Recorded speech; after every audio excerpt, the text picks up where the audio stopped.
Since we're getting ready for Lag B'Omer, today's Erev Lag B'Omer, so we'll learn a Maimer on Lag B'Omer. I want to thank Nehemiah Kaplan for the beautiful copies. That's such a late notice.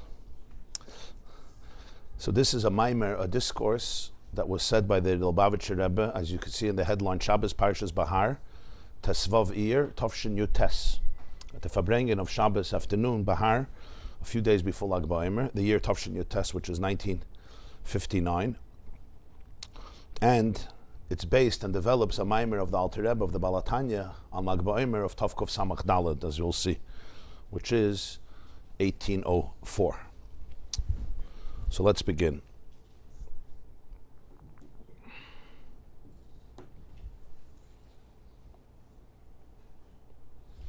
Today's class is dedicated to Mrs. Esther Kalms in her honor and tribute by her grandchildren in honor of her birthday on Yud Beis Iyar, the 12th day of Iyar, Ad Me'eh Ve'esrim Shana, La'arichis Yamim V'Shanim Toivus, many happy, healthy, prosperous years overflowing with blessings. Thank you very, very much, and Mazel Tov, and happy birthday. Lehavin Inyan Hilula de Rabbi. This is how the Maimer of the Alter Rebbe actually begins. Lehavin Inyan Hilula de Rabbi. To understand the whole Inyan of the Hilula of Reb Shimon ben Yochai, Lama Nikra B'Shem Hilula. The word Hilula means a wedding, a chasana. In Aramaic, when the Gemara wants to say chasana, it says Hilula. Like we'll see later, the Gemara famously says, Hai Alma Kebei Hilula Damya. This whole world is like one big chasana. It's a wedding. And it's fascinating that the day of the Histalkos, the yard site of Shimon ben Yochai, is in Zoyar itself. Sefer Zoyar, it's called Hilula, his day of Hilula, which means his day of his wedding, which obviously was anything but that. In fact, everybody understands that passing is the termination of a marriage. Yeah, the Mishnah says in the beginning of Maseches Kedushin, Ha'isha niknes b'shalosh drachim b'kesev b'shtai rabiyah v'koines atzva b'shtei drachim b'get u'b'misas habal. A woman is acquired, you get married through three methods, money or shtar rabiyah, and how a woman acquires herself, meaning terminates the marriage through two methods, either there's a get or misas habal, the death of the husband.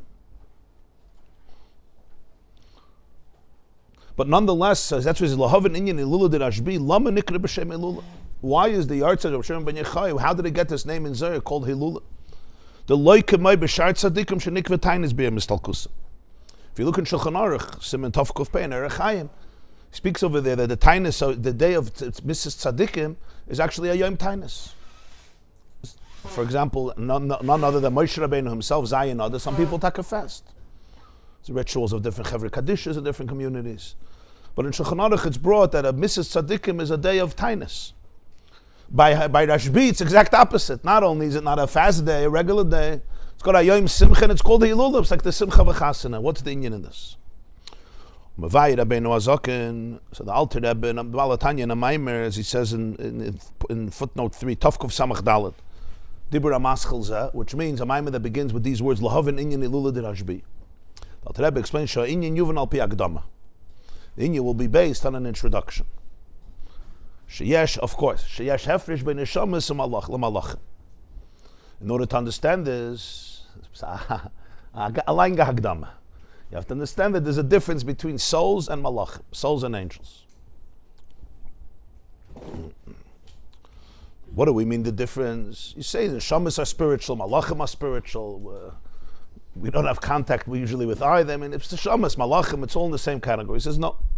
There's a fundamental core differentiation when you talk about a soul and you talk about an angel. On one hand, l'chayra, malach is high, a malach is high, a malach remains an angel. Yeah.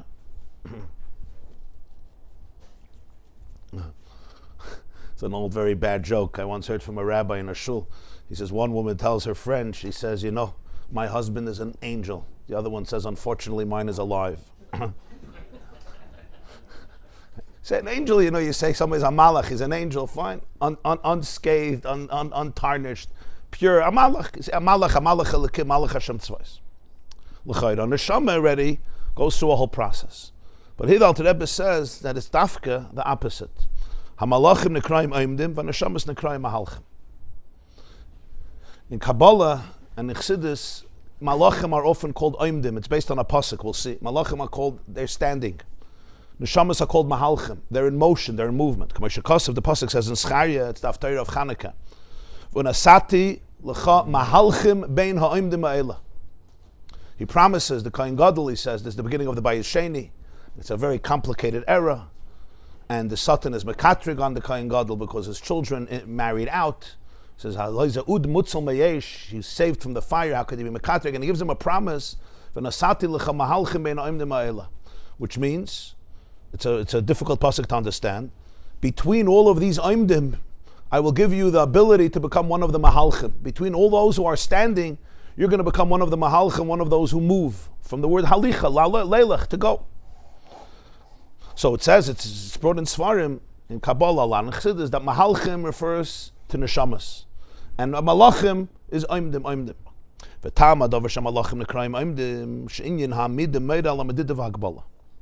Standing in one place represents that there's growth, but it's within medida v'hagbala. Medida means a measurement, and hagbala means a limitation. Which means, even though you're talking about malachim, so you're dealing about a realm that's completely infinite relative to our realm, nonetheless they're called oimdim. And it would seem strange, if anything, malachim and the mahalchim, neshamas are oimdim, because malachim are in like this, free zone of consciousness without any obstructions. Neshamas are all going, neshamas are contained and confined. Here you see that it's not so simple. Because malachim,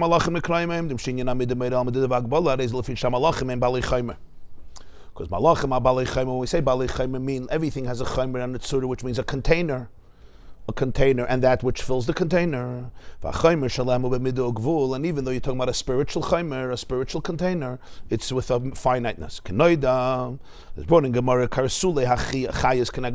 goes through a whole cheshbon over there. That you have the legs of the chayas, the legs of the angels, and you have the legs, the thighs, karsuli hachayas, all the way. In other words, different dimensions of what you're calling the chaimer of the malachim. And since they're chaimer, their container is with infiniteness, so the tzura, which means the soul, the inner core, the consciousness, is also with a shear, it's also with a measurement. Furthermore,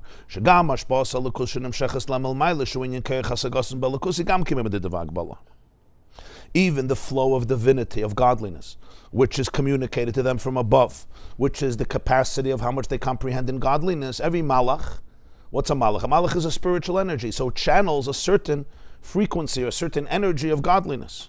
So he says it's also b'medid v'hagbala. Ki yesh koyach eliki hameshur b'malach zeh b'asaga zu, v'yesh, this is the lashon of the Alter Rebbe, v'yesh koyach eliki hameshur b'malach acher b'asaga acheres, at sheyuchlu li yizbeis havchim k'mem echal ba'ava v'gavriel b'yirah. There's a koyach eliki, there's a certain divine energy that's meshur, that's estimated, that's channeled, that's contained in this malach, in this comprehension, and a different koyach eliki that another malach channels. Not only that, you can have two malachim with opposite frequencies. It says, for example, malach Michal represents love. Malach Gavriel represents yirah, represents awe. What's the pshat? Because in Elikus, in Ein Sof, there's an energy of avad, an energy of yirah, and every malach is built of that chemistry, so to speak, spiritual chemistry, both the chaimer and the tzura, which channels, just like different brains. Every brain has its unique chemistry. You can't compare the brain of an elephant to the brain of a chimpanzee. The brain of a chimpanzee to the brain of a squirrel, the brain of a squirrel, the brain of a fox to the brain of a human being. And within each human being. So everyone has their own chaimer, which is the keli for that surah, which is the keli for that kayach eliki. So it's three levels. There's the chaimer, like we have the physical container. There's the tzura, which is like the spiritual energy in it. And there's the divine electricity that can be channeled through it. So every malach has a kayach eliki, hameshur b'malach zeh ba'asagazu. It's in a shear. It's estimated. It's with a certain shear in this malach, through this hasaga, through this comprehension that the malach contains and channels. Yeah, and therefore it has its realm, its hagdara, its shear. Yeah. Is that where the Greek idols copying the malach, for example, like Kapishon, to compare it to the Cupid is like Mikhail in that sense? Are they copying it from us, and they're saying the shluchim is really idol? But they deify it. Yeah. It could be, yeah. V'nois if al-Agbala beguf hashpa, hine gam oifen hashpa b'Agbala. In addition to the limitation that we're talking about, in the guf hashpa, in the very flow, also its manner, the way it happens is limited. Meaning, shaloi tiye spilus, hasaga be'es mina itim yosik mashahaya b'rishayna. The malach doesn't get into a bad mood or to an ecstatic mood. There's not going to be a difference. A hispilus in the asaga one time more than there was the first time. Elatamid ba'ashva achas ispal. It remains just like you have in the physical world, right? A machine. If the electricity is flowing, it's a gate. You say, why do people like artificial intelligence? Why is it going to take over the world? Because it's not moody. You don't have to deal with employees. Yeah, everyone has a personality, and everybody has issues, and you need vacation, and they have strep, and you think you have strep, and you're having a stroke. Right? Whatever it is, everyone goes through stages. Yeah, the hardest job of running a company is the people, not the company itself, the people that are working there. Yeah. When you're dealing with artificial intelligence, boom, somehow they work non-stop. They don't have to get paid. You don't have to give them $1. They don't need lunch breaks, dinner breaks, coffee breaks. They're not on their phones, whatever. Somehow, yeah, they don't have opinions, etc. Nobody's calling them. Yet, yeah. Till we train them what it means to live in a stressful way.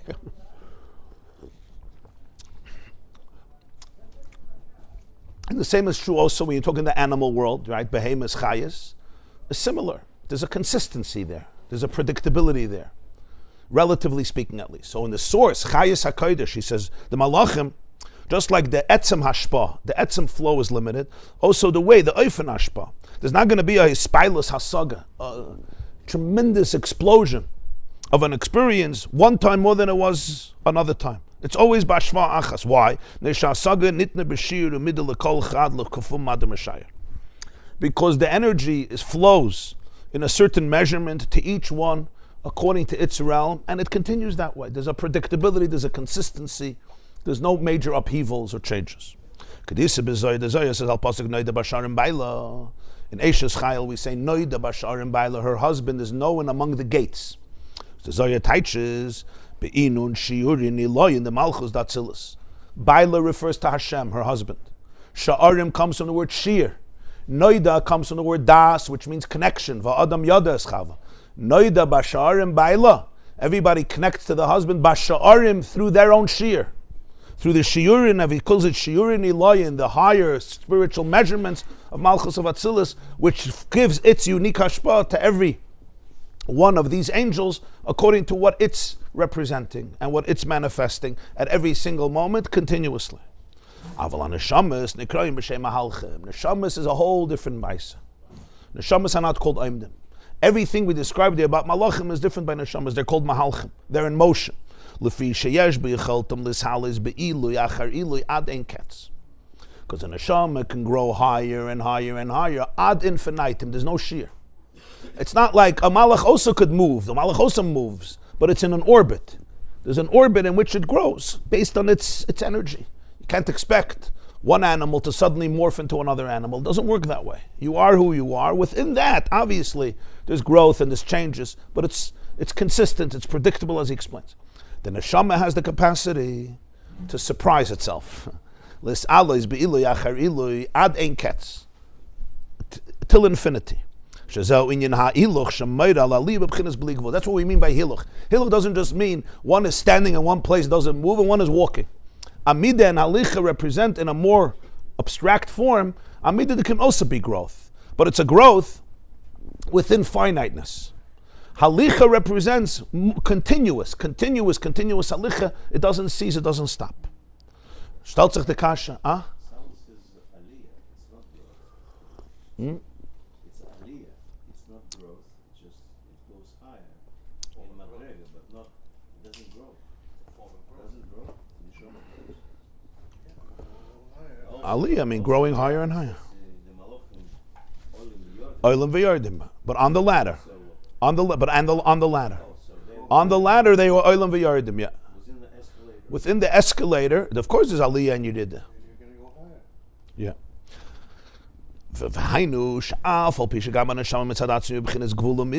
Even though a soul also has l'chayra gvul, a certain finite and a measurement. It's true that the neshama is called a chelik elokamimal, a piece of Hashem, a fragment of God, so to speak, of infinite consciousness. V'nikrish nishmas shindalid yud in Iyov. It's called nishmas shadai tevinim. It's in the neshama of Hashem. It's true, but had a chelik nivdel b'bchinas gvul me'ayin liyesh mamash. The fact that you call it a chelik, chelik represents that it's a chelik nivdel, so to speak. It assumes an identity to the point that you could say that it comes me'ayin liyesh mamash. It's something called a neshama. So even though it's a laka in its essence, like it's compared to a child is indivisible. It begins in the muhus, in the very essence of the parents, of the mother and the father, and remains always connected. It's a chelik, like a part of the parents. But what's pshat? It's part of the parents. Not that it remains subsumed inside the parents. We hope that it's not that way, right? Ultimately, it develops and it becomes an independent reality with its own consciousness, and yet it's still completely one. It's still completely connected. That's the unique paradox of a child. On one hand, you're looking at something that's mamish one with you, and on the other hand, you also need to respect the fact that you're looking at something that's not you. That uniqueness of a child. Some parents struggle with one, and some parents struggle with the other one.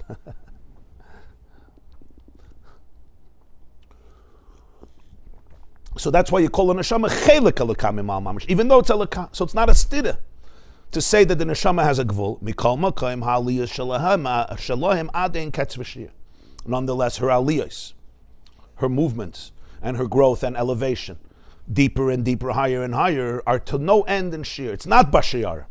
ולכן נקראים הנשמות בשם מהלכים, מפני שיוכלו להביא למדרגה של המיילה מערך עצמוסם, עד רואים המיילס בעצמוס אין סוף ברוך הוא. This is also the lashon of the Alter Rebbe, I believe, because they can go and grow to a madrega which is above erech atzmusam. In other words, when you look at, here is an identity, so l'chayda everything should be in that realm. Nonetheless, they can completely upend and shock and metamorphosize their own system, so to speak, and go beyond erech atzmusam, the measurement of their own essence, to the point of reaching Reima Mailas, the highest of states, in the essence of Ein Sof, which is pure infinity. To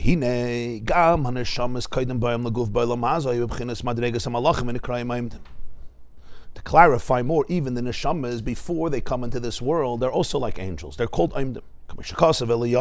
Like Eliyahu, Navi says in Melachim Aleph, Chai Havaya, Chai Hashem Asher Amadati Lefanov.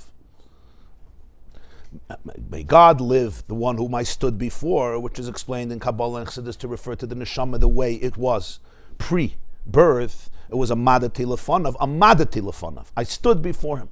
And this it says in Zohar that all the neshamas come from Tachas Kisei HaKavod, and over there he says Amadati, I stood. When does the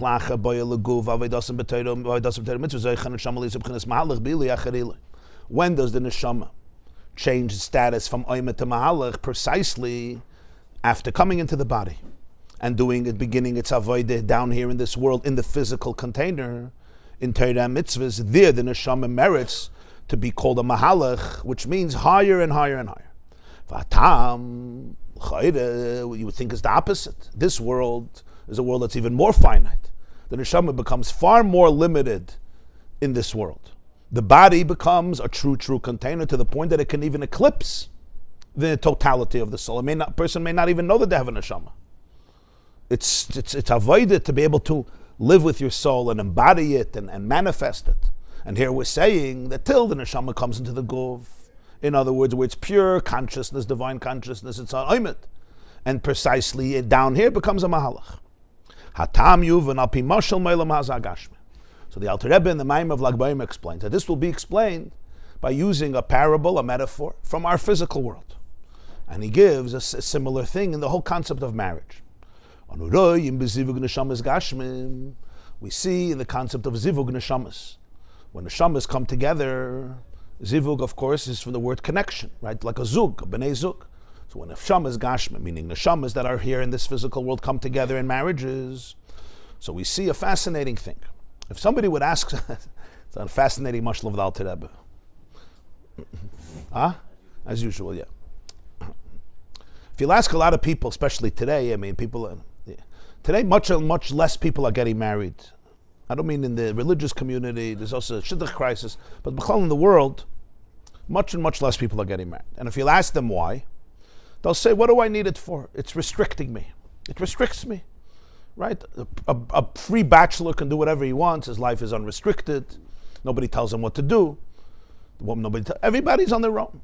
The moment a person enters into a marriage, everybody understands, now you can't only dance to your own beat. There's a second beat you have to dance to. And you have to negotiate between the two beats.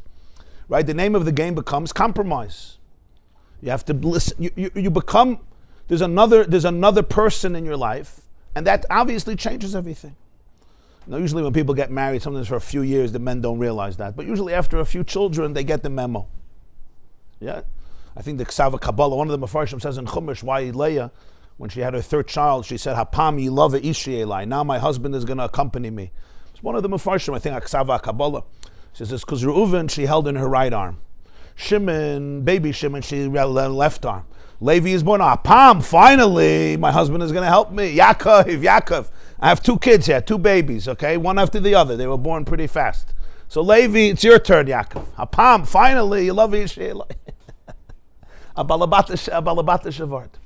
At some point you realize, whether it's marriage, children, etc., l'cha'ira, on one level, the person is restricted. They're now confined, right? What's even the word kiddushin? What does the word kiddushin mean? Taisva says in Masechtas Kiddushin, yeah, for the word hekdesh, asra la akol alma hekdesh.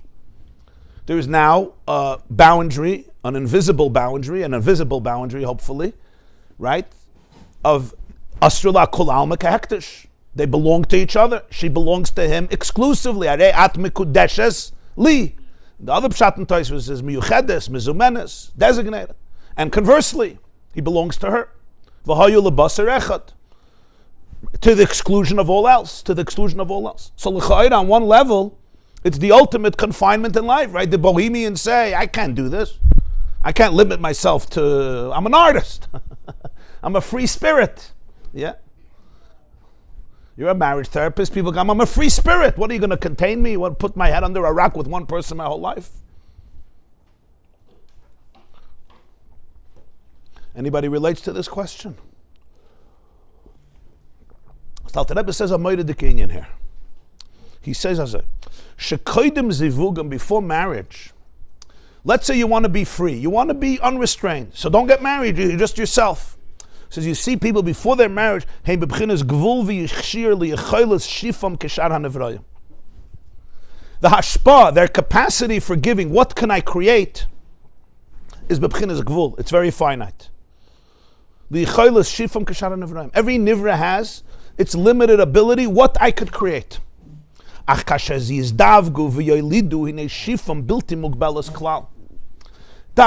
when you go into this marriage, the way Hashem made it biologically, before, which is a reflection of the spiritual element.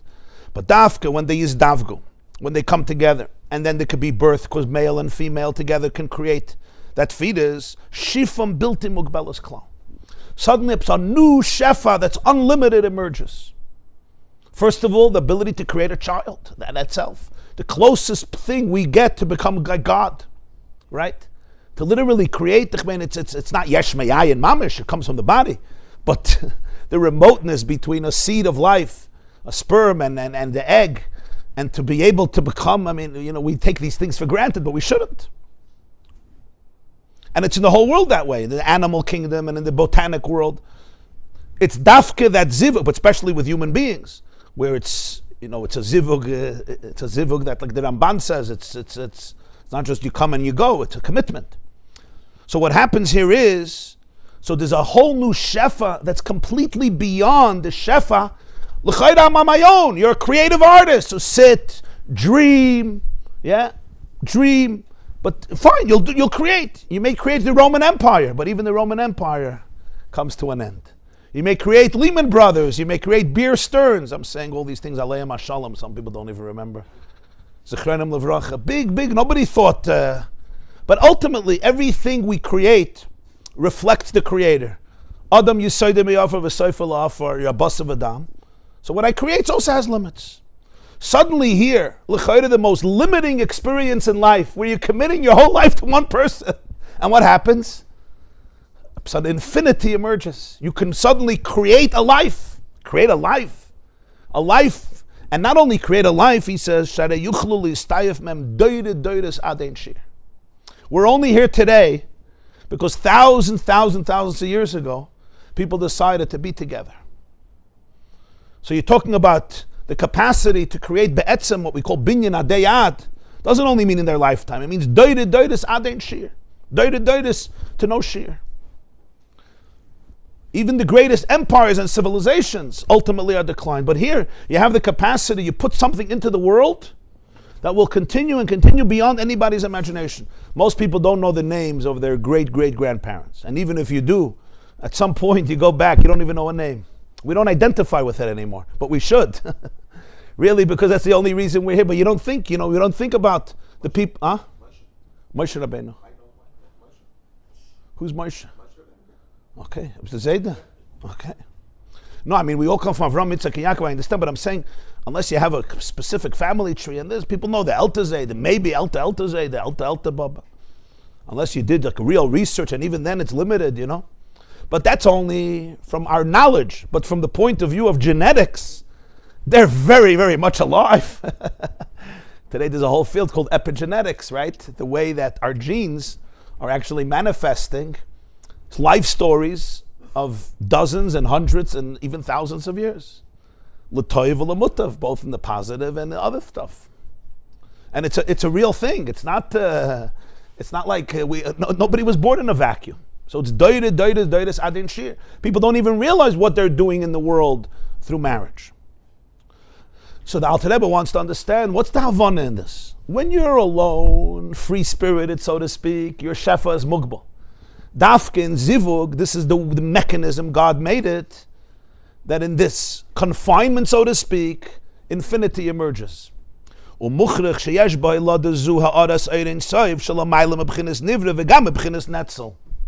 There's something in the capacity of birth that has the Eirin Seif, the light of the infinity, beyond the Nivra and even beyond the Netzel. Beyond someone who's created, and even beyond the Netzel, which is already Netzilis, you're talking about one of the spheres that's Netzelim. It's emanated, but it still has some finiteness. So this is the mashal that he gives, that l'cha'oida, when you come in, there's certain relationships, and this is the critical key. Some things in life ostensibly limit you. Some things in life ostensibly liberate you, but they make sure that you remain confined in one orbit. Some things in life, l'cha'oida, challenge your uninhibited expression, but they actually reveal your infinity. And it's not always so simple what that is. Right? Sometimes a person says, I'm not bound to anything. I'm just a free spirit. And because of that, they actually never find themselves. They're like floating, like floating. You're an angel. Like, when once you go out of our hemisphere where there's no gravity. And you just, you flit, you're free. Nothing is schlepping you down. Right? I think that's the Oimek HaMashal. When you come to our space, the gravity, the earth schleps you down. You're not free. You're finite. But sometimes that uninhibitedness, l'chayda, you're much more infinite, but actually it's not. You never find yourself. You never find your core, the Ein Sof Mamash, the Atzmus Mamash. And in life, sometimes those things that challenge me, they also challenge me to find a deeper part in me, which is my Ein Sof. Now you have to know what doesn't mean that every time somebody chains you down, you should. Everybody should become chained down. You have to understand what it is. That which puts you in a relationship, which connects you to the Ein Sof. So here you go out of Gvul into Bli Gvul.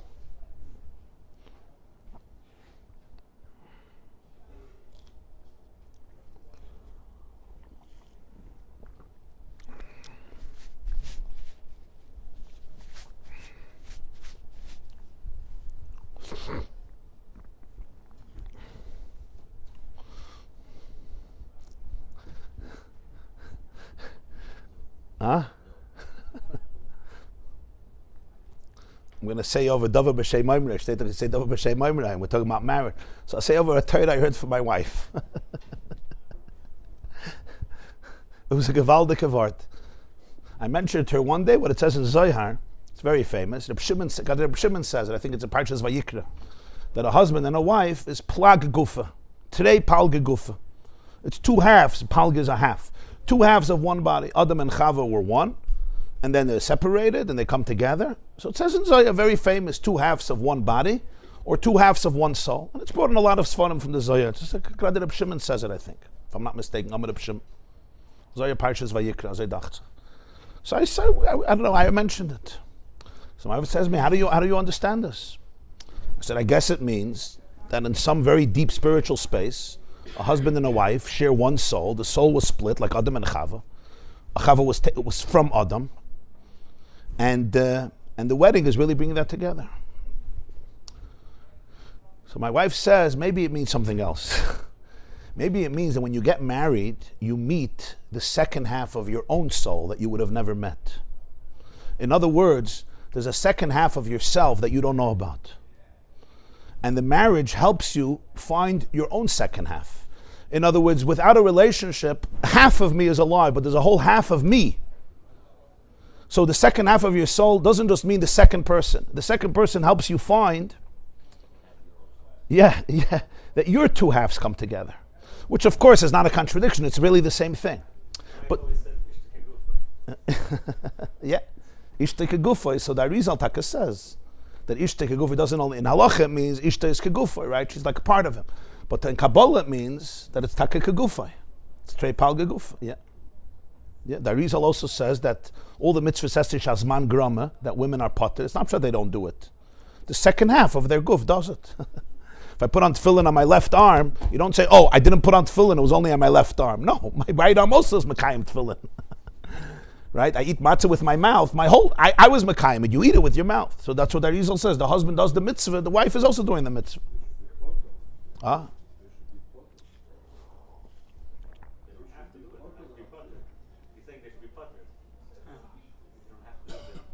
No, that's what it means. They're potted on their own. In other words, they're potted on their own.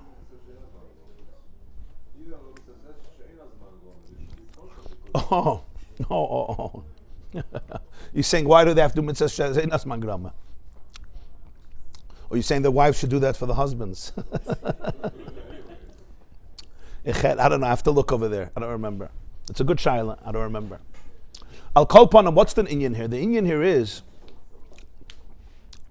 that sometimes in life, what seems as the most limiting experience becomes the most liberating experience. What seems as the most liberating experience could become the most enslaving experience. And people know this in life. Sometimes you feel, if I'm just completely free and uninhibited, I have no boundaries whatsoever, I just have fun, endlessly, I'll be a happy person. Why? Because it's not a question of what you're doing. The question is, what part of you are you getting connected to? Yeah.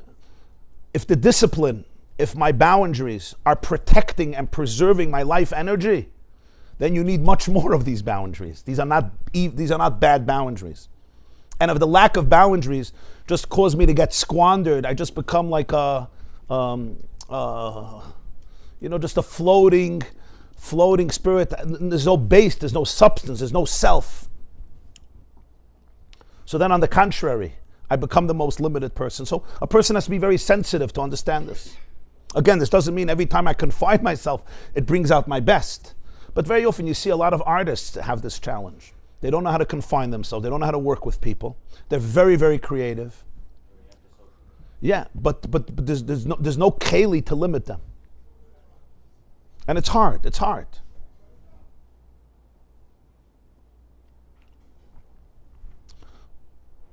And in marriage, it's also hard for many husbands and sometimes for wives. Some people are like, they're just like, leave me alone. That I don't need to deal with anybody else. I have enough of myself. And l'cha'ira, it's the best thing in the world, right? Baruch shepatrani, leave me alone. But then, very often, you completely remain stuck in your own idiosyncrasies, your own meshagasan, your own identity. The growth is very limited. It's precisely the the challenge of real connection, of real attachment, that ultimately brings out the deepest and the best of a person. And that's why Hashem made that in the entire world, it's the male and the female coming together that can only produce a new generation. Which means eternity is created only through a relationship. Procreation, regeneration, reproductivity, only through the connection. And that could be doides aden ketz. You look at trees, thousands of years old, but even the trees that are new, they come from another tree, all the way back to the Tuesday of creation. The same is true with people. Says the Halderech Zayuvan, Shanasham Abiz Davga Beguf, V'toiled Masim Toivim, Azayiyah Baha'ara Seirin Seif Baruch. So Davka, when the neshama, where does marriage begin? It doesn't begin with a husband and a wife. It begins much earlier. Marriage begins the moment your soul comes into the body. There's a zivug. And this is a marriage, right? You can't separate from. You can't tell your goof, I'm going to Miami for a week. I need a break. No, I'm coming with you. Right? You can't run away to shul for Mincha Maidev. The neshama and the goof are really married. 24/7, non-stop mamish. So you really got to learn to get along. So the first zivug is the neshama and the goof. And what's the birth? The birth is ma'asim tovim. What we do when the neshama comes into the good deeds. Suddenly the neshama is infused with a new oir of Ein Sof that it doesn't have on its own. What's prat oir Ein Sof Baruch Hu? That she can grow to a place of infinity, which can only happen because of the relationship with the body. Really? This body? And macht me meshiga. Or I should say, sie macht me meshiga. Emes. The neshama is constantly negotiating. The neshama is, let's put it this way. What happens in a marriage? God made marriages in a way that husbands and wives know how to trigger each other more than anybody in the world. Right? How do you know you're in a good shidduch? How do you know? How do you know it's your bashet? Right? If your husband and wife triggers you better than anybody else in the world, it means God designed it. Somehow with the whole world, you're Mr. Social, everybody loves you, you're the life of the party, you're the gabbai of the shul, I don't know, everything, you're everything, you're the macher. At home, it's not so pashut. The reason is because, again, there's always, and I always say this, you have to make disclaimers, there's exceptions, and sometimes things are whatever. In Torah there's also sometimes the union of a get. But my point is, we're talking here about where things could get worked out, even if it's with avodah. The bottom line is that the fact that I'm being triggered, it's a horrible thing or an amazing thing. When you're in it, it could be a horrible thing. When you look at it from a broader lens, it's the best thing that ever happened to me.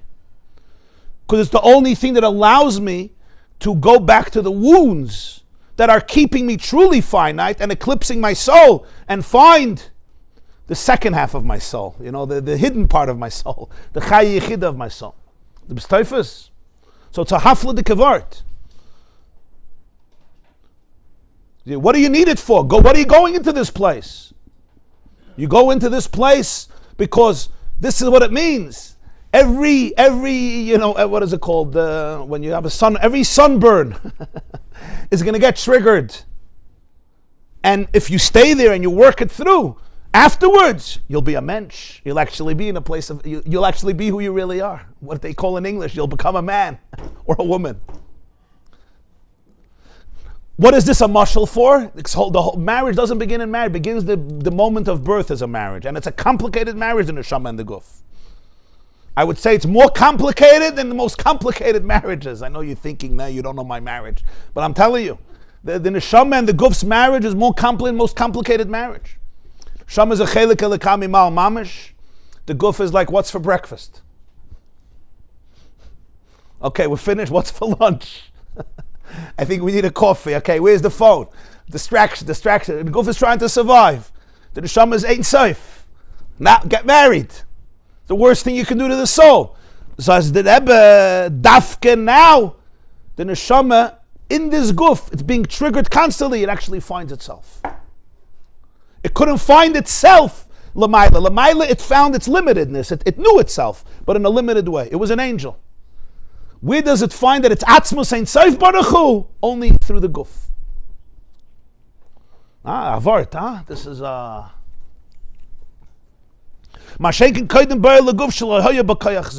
she didn't have this capacity.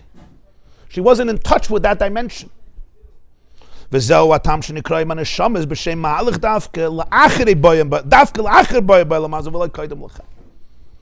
Only after they come into this world do they get a new name, Mahalach, not Oimet.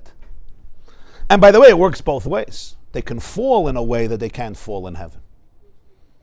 Right? As he said, Malachim are predictable. They were excited yesterday, they're excited today. The neshama goes both ways. The neshama can go into She'el Tachtis.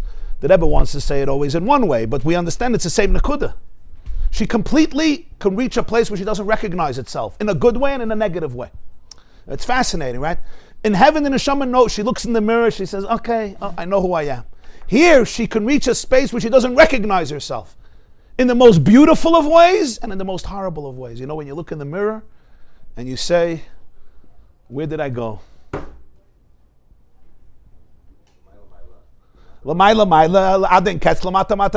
Exactly. It's the same nakuda. The guf can bring out, unleash spaces in her that are like, wow, this is amazing. I never knew this is me. Right? And she taka never knew. She wasn't in touch with it. And it could be also in the negative. Wow, I never knew I'm capable of this. Like, how did this happen to me? And it's haba hatalia. The point is, you're not an oimid anymore. I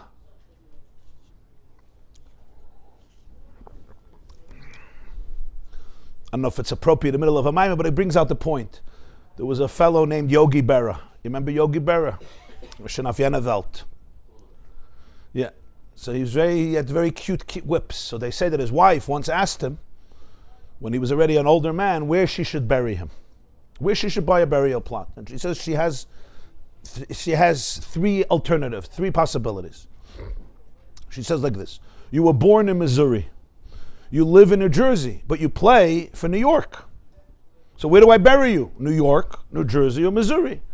He looks at her and says, surprise me. Yeah.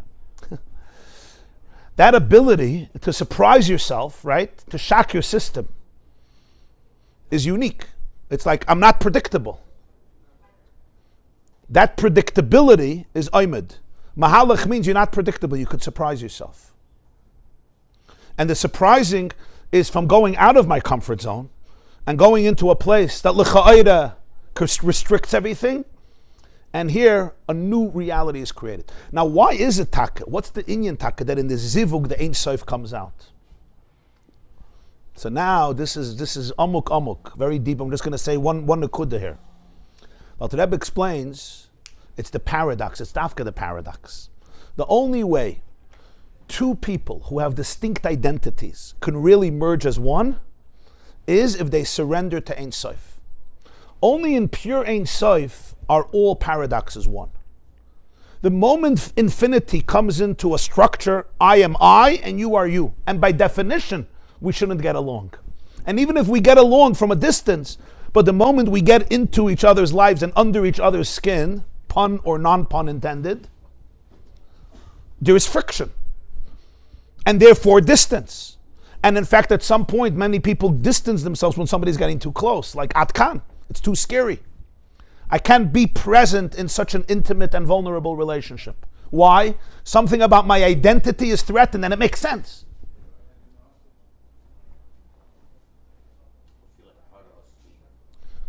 A part of me is either being snatched, abused, crushed, suppressed, ignored, delegitimized. I mean, think about it emotionally. Let's not confuse that with boundaries.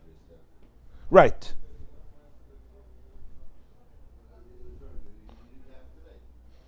And it makes a lot of sense. The identity is pashat scared. Never mind. This is even in the healthiest of people. I don't know if there's such a thing as the healthiest of people. There's probably 3.5 of them, and they live in New Zealand. The 3.5 healthy people. Kol shekain, if in my own development, my identity also has its own scars, right? My own self-esteem stuff, how much I like, and now suddenly I created these protectors, and now suddenly you're coming into those places and trying to penetrate and pierce through those protectors. Of course your identity goes crazy and people respond in different ways. How can there then be any real connection? Of course there's only one answer. The answer is when two people can surrender their identity to Ein Sof, to infinity. And in infinity, paradoxes can merge because they're really one. But you need a lot of safety to be able to go there. Now, this doesn't mean that in that space there's no boundaries anymore. Because if everybody just becomes Ein Sof, so then we're not created. There's a yin and a yang, but it means that the boundaries are an opportunity for connection rather than an opportunity for a separation. The mechitza is not here to distance you, it's actually here to maintain the healthy boundaries that allow you to connect. So that's why the paradox is merging, touches the Ein Sof precisely because it's not natural. Right. Only when you feel that you're not losing a part of yourself. Your identity is not being shot down and crushed. It's actually being liberated from gvul and experiencing Ein Sof. That's what marital bliss looks like. Did everybody understand what I just said? But this takes a lot of emotional safety, right? Because if without that emotional safety, I'm not surrendering anything.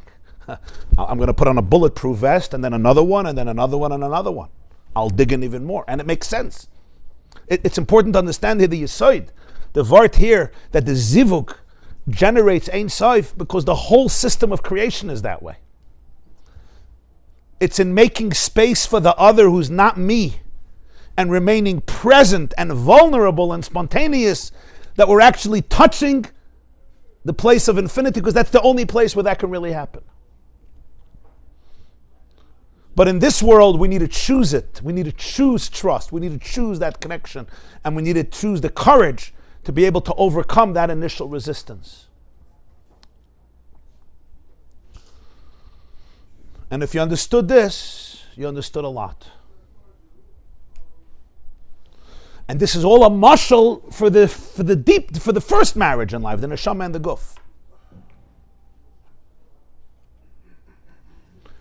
The neshama through the guf learns about itself in a way that it didn't know itself before. Even though it was in Gan Eden, it couldn't have been higher. And of course the guf learns about herself through the neshama in the way it never knew herself. They both discover something about themselves. And this is the birth of Masim Tovim, that Torah mitzvahs that happens precisely in the guf. You can't do it outside of the guf.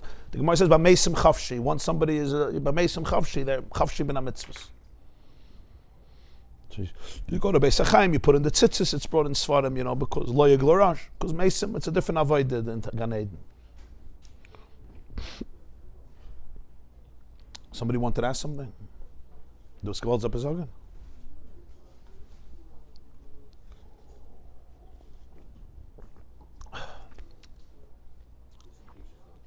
Chassan teachers don't teach this.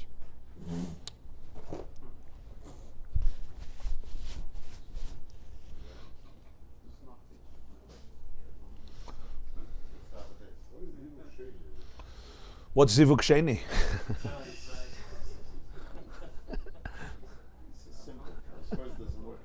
Huh?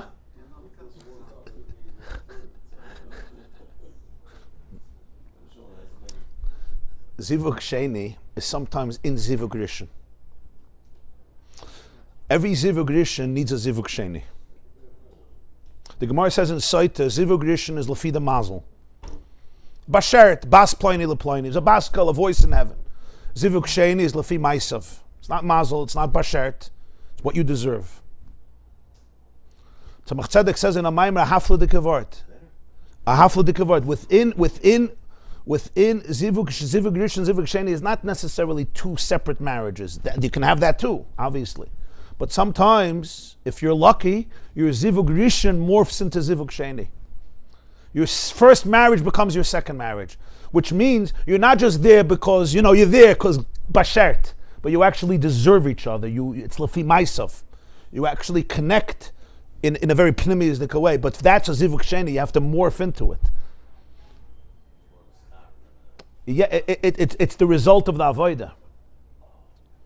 It's actually this nakuda.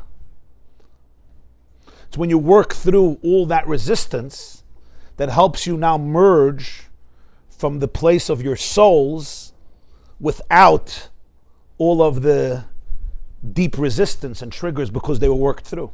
So it's lifi ma'asav. Oh wow, we were meant for each other. And to be able to say that with menuchas hanefesh, it's a very, very deep space. This doesn't come without a lot of work. I mean, unless you're two malachim. And then if you're two malachim, the whole system is different. Then you just oimdim, then it's great. You excited the first day, and 30 years later, you excited exactly the same way. Like he says, that's malachim. Every day shachris with the zelbe fire. The zelbe fire. Huh? Renew their vows, yeah. So to speak, zivug sheni within zivug rishon, yeah. Yeah.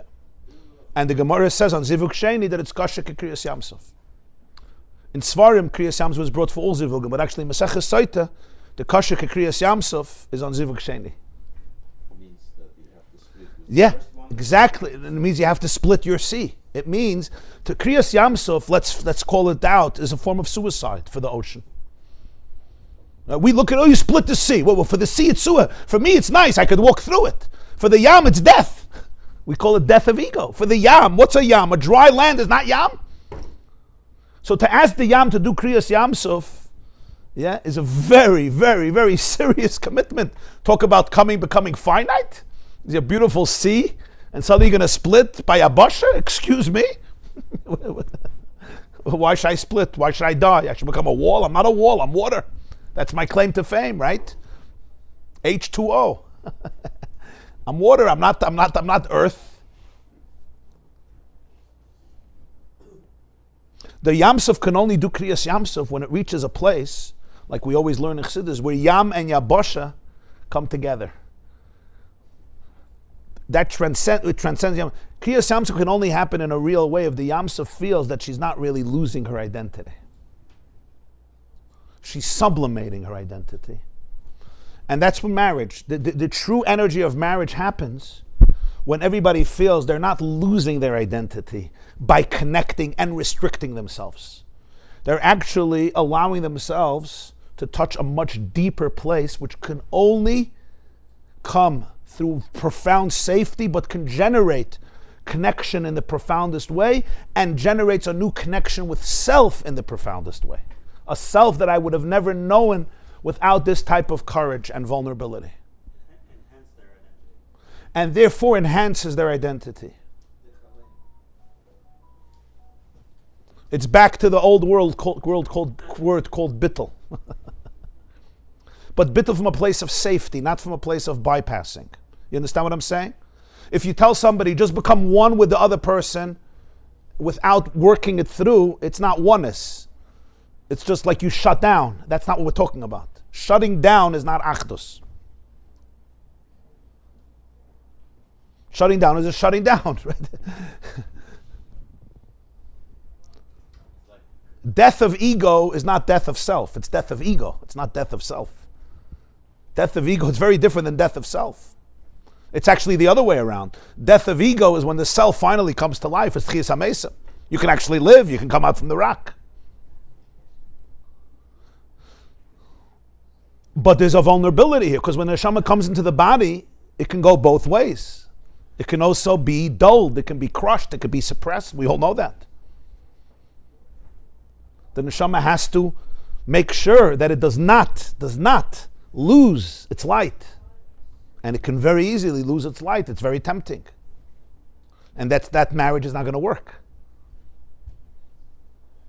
A marriage never works when you hijack another person and you just force them to surrender everything and just, accommodate the other person in a way that they're completely of no value. I mean, sometimes people make those choices for different reasons, and one has to respect it tremendously and not judge it, but it's a very, very sensitive and serious issue. It's not so simple. I mean, some people do it. They sacrifice everything for whatever it is, maybe sometimes children or other reasons.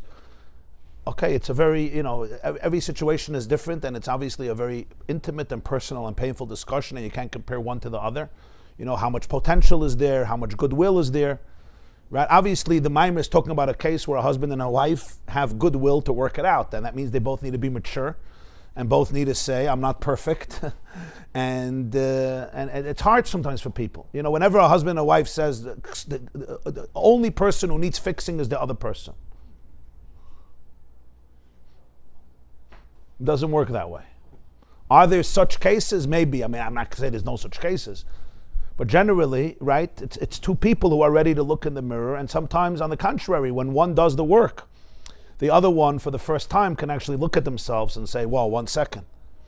You know, one of the issues I see is sometimes in marriages is you have one of the parties, a husband and a wife, that blames themselves for the deterioration and the disaster, and there's a lot of truth to that. But what they're not realizing is that there's another person who's also involved.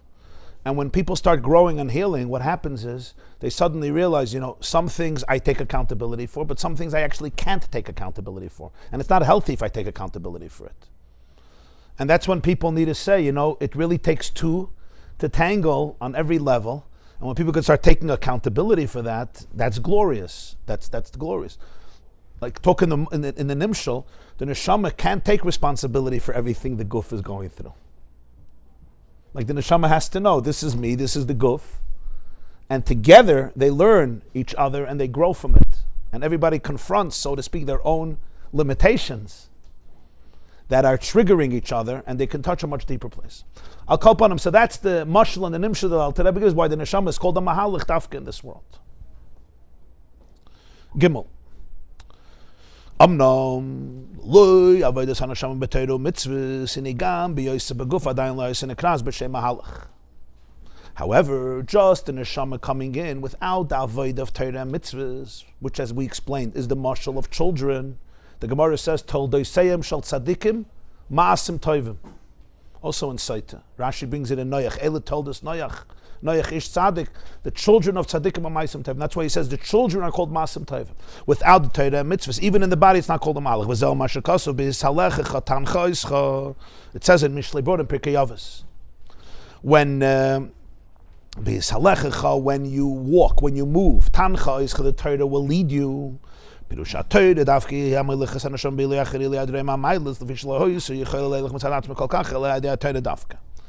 precisely the Torah that leads the neshama higher and higher to the highest of places. It couldn't reach there without the Torah. So as you go into a place of halicha, tancha oischa, the Torah will take you, will lead you.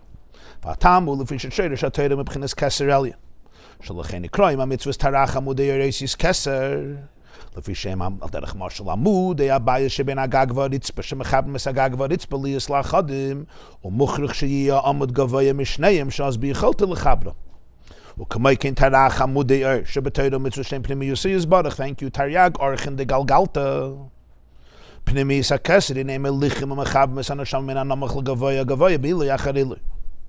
He explains like this, that the reason that the Torah can take the neshama on this journey, that the Torah brings out the Ein Sof of the neshama, is because the root of Torah is what's called in Kabbalah Keser Elyon, so to speak, the crown of Hashem. Keser is the letters Tarach, Tov Reish Chaf, which are 620. Tov Reish is 600, Chaf is 20, which represents all the mitzvahs, because you have 613 biblical mitzvahs, you have 7 rabbinic mitzvahs, 7 mitzvahs the Rabbana, so together it's Tov Reish Chaf. Taryag, 613 plus 7 is 620. In Kabbalah, we speak about Tarach Amudei Or in Pardes. There's 620 pillars of light, which are the Keser. What's the idea of a pillar? When you have a gag, you have a roof, you have a ritzpah, you have the ground, and you have the pillar that connects the two. Without that amud, you don't have the distance between the gag and the ritzpah, but you don't have the gag and the ritzpah anymore. Unfortunately, everything just caves in. So what connects the roof and the ground? On one hand, it's a roof. It's way, way, way up there. You have these huge, the Hermit, you have these huge, huge mansions.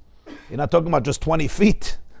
It could be extremely, extremely tall. And yet the pillar creates one holistic identity. You walk in and you say, wow, it's one building, it's one home, it's one mansion, it's one room. Because the pillar connects the two. There's the gag, the roof, the ritzpah, and the pillar connects. The reason the pillar could connect them is because he's not defined by one or the other. He's not the roof, and he's not the ground. He has that ability to link the two, like the arbitrator who can bring both together, the Gag and the Ritzpah. He says there has to be that the Amud, the pillar, is higher than both, and therefore it could connect them.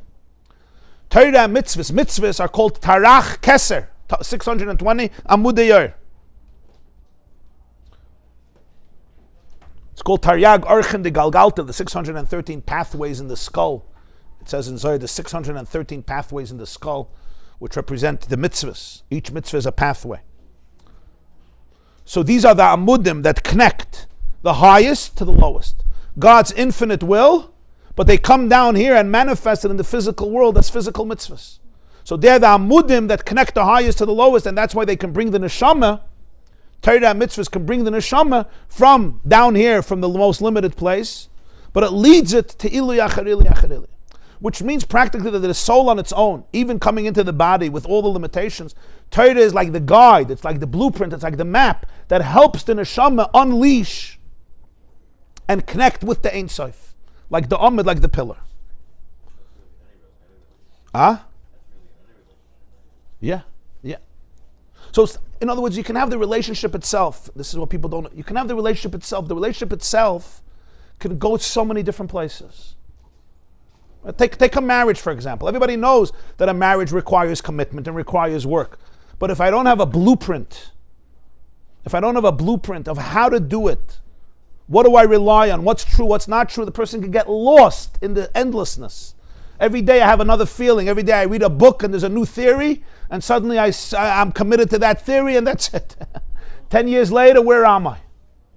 You need to be able to have something you trust that's real, that's taking you to Ein Sof.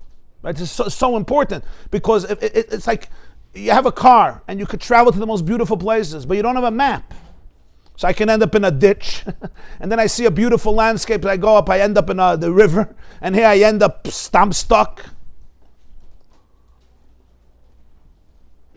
So in this journey of the soul in the guf, it's such an intense journey, right? You need that guide, you need that blueprint, you need that map that helps them both touch the Ein Sof, and that's the whole union of Torah, the Tarach Amud Yer. Ubiring, in the explanation of this is the Hini Yadu Shaliyas and Shabbos Beganeden Midei Shabbos B'Chedesh Rodei Amud Shebeganeden Dafka. It says in Kabbalah that every Shabbos and Rish Chodesh the souls experience a tremendous aliyah in Gan Eden. Right? Souls are real. Our souls are real. Souls in Gan Eden are real. And every Shabbos and Chodesh, there's an Amud in Gan Eden. It says it's like a pillar in Gan Eden, and they go up through the Amud. What does this mean? So in the Maimer, the Alter Rebbe explains the difference between an Amud and a Heichel. You have a Heichel is a chamber, and the Amud is a pillar. In many ways, where do people sit? You don't sit in the pillar. The pillar holds up the structure. The pillar is beautiful, it's a design. But you sit in the Heichel, you sit in the room. Like you have a room, we're sitting here, there's beams. The beams are the foundation, but you sit in the Heichel. What's the difference? It's a difference between Pnimis and Chitzonius. K'may Heichel HaGashmi, shebechitzonius, shebay nigla yeshivas adam l'chol raya. Ubepnimius shebay, yesh derech sasum v'nelam shu derech aliyas amud v'pnimius ha'heichel.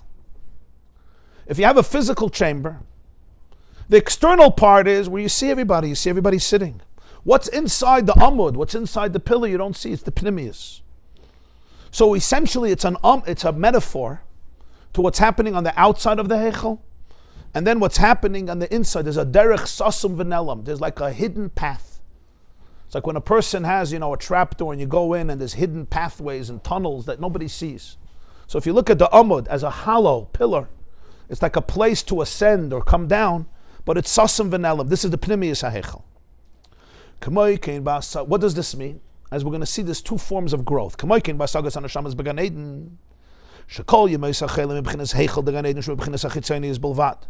Avol B'Shabbos B'Yom Tov Misalam B'chinas HaPnimius Derech HaAmud Shano It's Mitchilas HaHeichel L'Sofer Shesharshim Imadrege Hel Yoina Shalamayla Min HaHeichel Hazeh V'Hu Ares Gan Eden Elyon D'Yitzir Shemer B'Amud B'Gan Eden D'Asiyah V'Lechein Gam HaAliyah M'Gan Eden D'Asiyah L'Gan Eden D'Yitzir Haidei HaAmud. A whole week, this is what the Zohar means, a whole week, the neshamas are like in the Heichel of Gan Eden.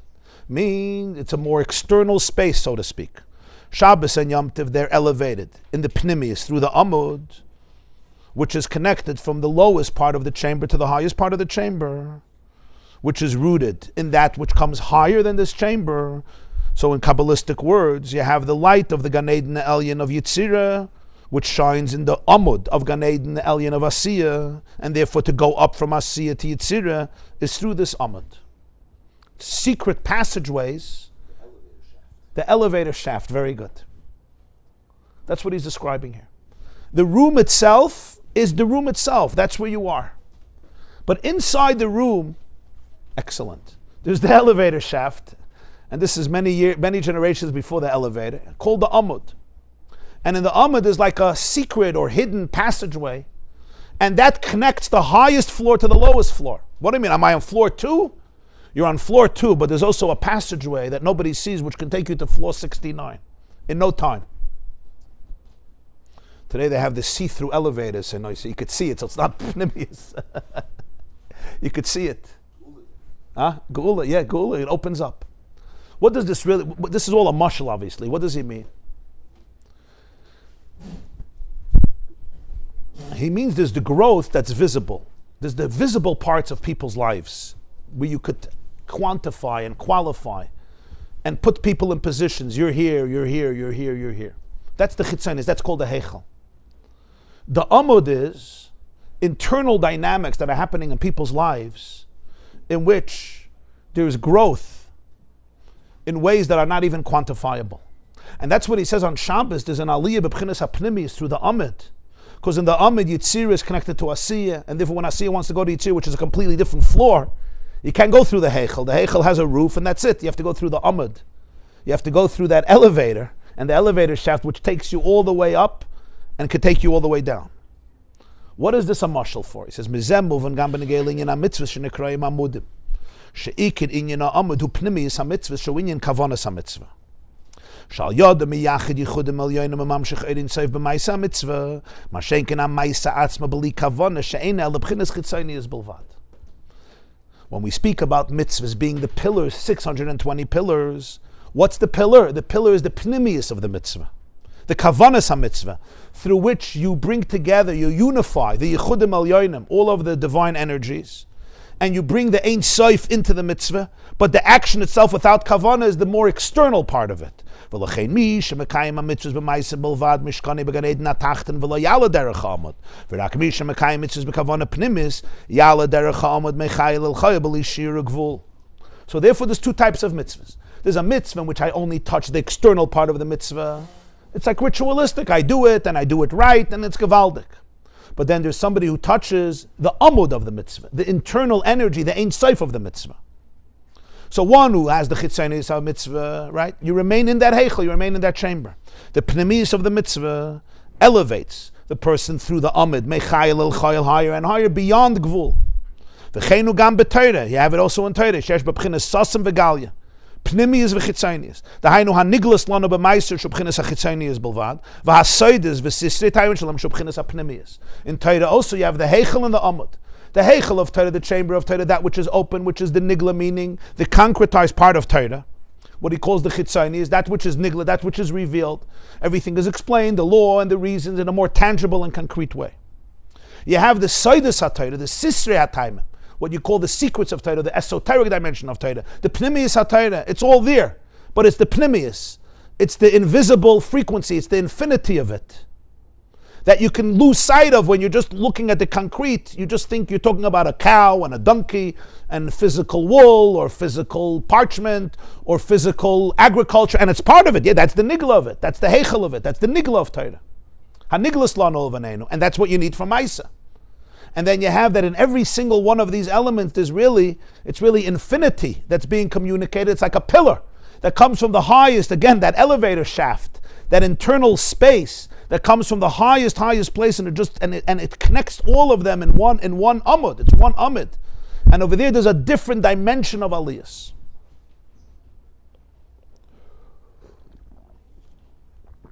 You see it also in a person's life. There's the life of the heichel and there's the life of the amud. The life of the heichel, the life of the amud is The life of the Heichel is much more, it's an external life.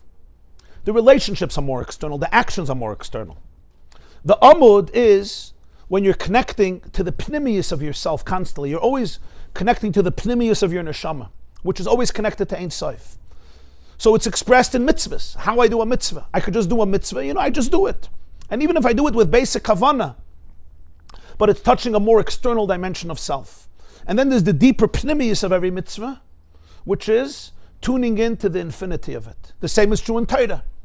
There's different dimensions of Torah. There's the Torah that's more the nigla of Torah, the chitzonius of Torah, which is the basis of what people learn, And then there's the pnimius of Torah, which is the internal dimension of Torah. It's the amud of Torah. It's the amud that connects the highest level of Ein Sof, and it goes down like that pillar that goes from the highest of the roof, from the tallest point, all the way to the lowest point, because it's higher than both. That's the pnimius of Torah. So this is the aliyah in a ofen pnimi, and it's not so visible because it's not always visible.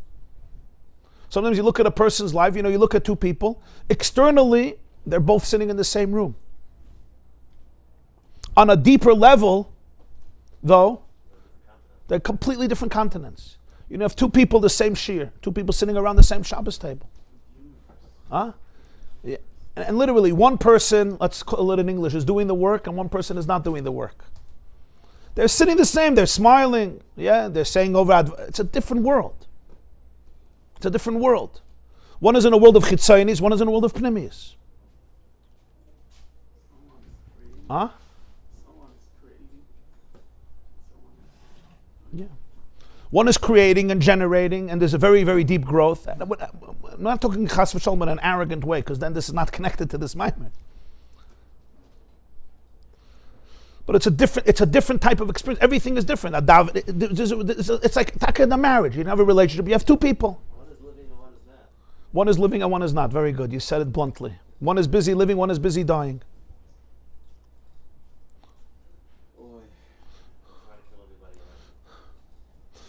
It was sad. Somebody was telling me yesterday about a certain couple. They got married recently. They said they saw them at a simcha. So the person happened to tell me, wow, they look so cute together and so happy. Okay. It was you, yeah? Just joking. You just got married like a week ago, 2 weeks ago. And sometimes people look at such a situation, and it's true and it's amazing. And sometimes it's the exact opposite. It's exact opposite. Right? There's a world of chitzonius. Now sometimes it's mamish a fake world, but even if it's not a fake world, but there's a world that's just more external. And then there's a world where everything is pnimius. It's just authentic. It's authentic. It's worked out. It's authentic. In Yiddishkeit itself, you have the mitzvah, you have the pnimius of the mitzvah. You have Torah, you have the pnimius of Torah. In both of them, there's growth, no question. And ultimately, hamaisu ha'ikar, the value of the mitzvah is all the kavanas in the world is not the mitzvah. You have to eat the matzah and put on the tefillin and give the tzedakah. Just say I have kavanah and I'm meditating. But nonetheless, the pnimius takes you into the heichel. It takes you into the amud. And in the amud, there's levels of growth that are completely different. Like once you get into that elevator, boom, you're on the first floor and suddenly you're on the 40th floor. There's a different connection. Why? Because even when you're on the first floor, you're really connected to the top floor. When I'm in the room, here I am. And that's what it means to be alive. To be alive means that wherever I am, there's links to every other part. So there's the ability, there's that growth, there's that flexibility, there's that openness. When I'm stuck in one place, this is my floor, I don't leave the second floor. I don't leave the third floor. I don't leave the sixth floor. That's what we learned about Simcha in the Maimar Sais Tasses, that all the madregas get mixed up, right? The Melech comes out and he's playing with kids in a sandbox. It's a pasnisht. It's a pasnisht. It's a past for you to be on the sixth floor. What are you coming down to the basement with the schnurrs? In the ships, they had the Titanic, what was it called? Steerage, with the, what's it called? The rooms that are very cheap in the boats. Huh? Yeah, below the waterline, what is it called? Steerage, yeah, steerage. So what, you're first class with the Feinschmeckers. Was dreist sich zwischen the Kapzonen. Right? It's a pasnisht. So some people that way, I remain sheltered in my box my whole life. This is my heichel. So the Rebbe says, in the higher worlds, you also have it. You also have. You can be stuck and this is your thing. The Amit takes you out of that place. There's an openness. There's a flexibility. I'm not stuck with anything. That's the pnimius of life. The pnimius of Torah. The pnimius of mitzvah. That's the kavanah. So now he comes back, al piz and move on. So that's why Torah and mitzvahs are called amudim. Which element of Torah and mitzvahs is mainly the pnimius of Torah, the pnimius of a mitzvah.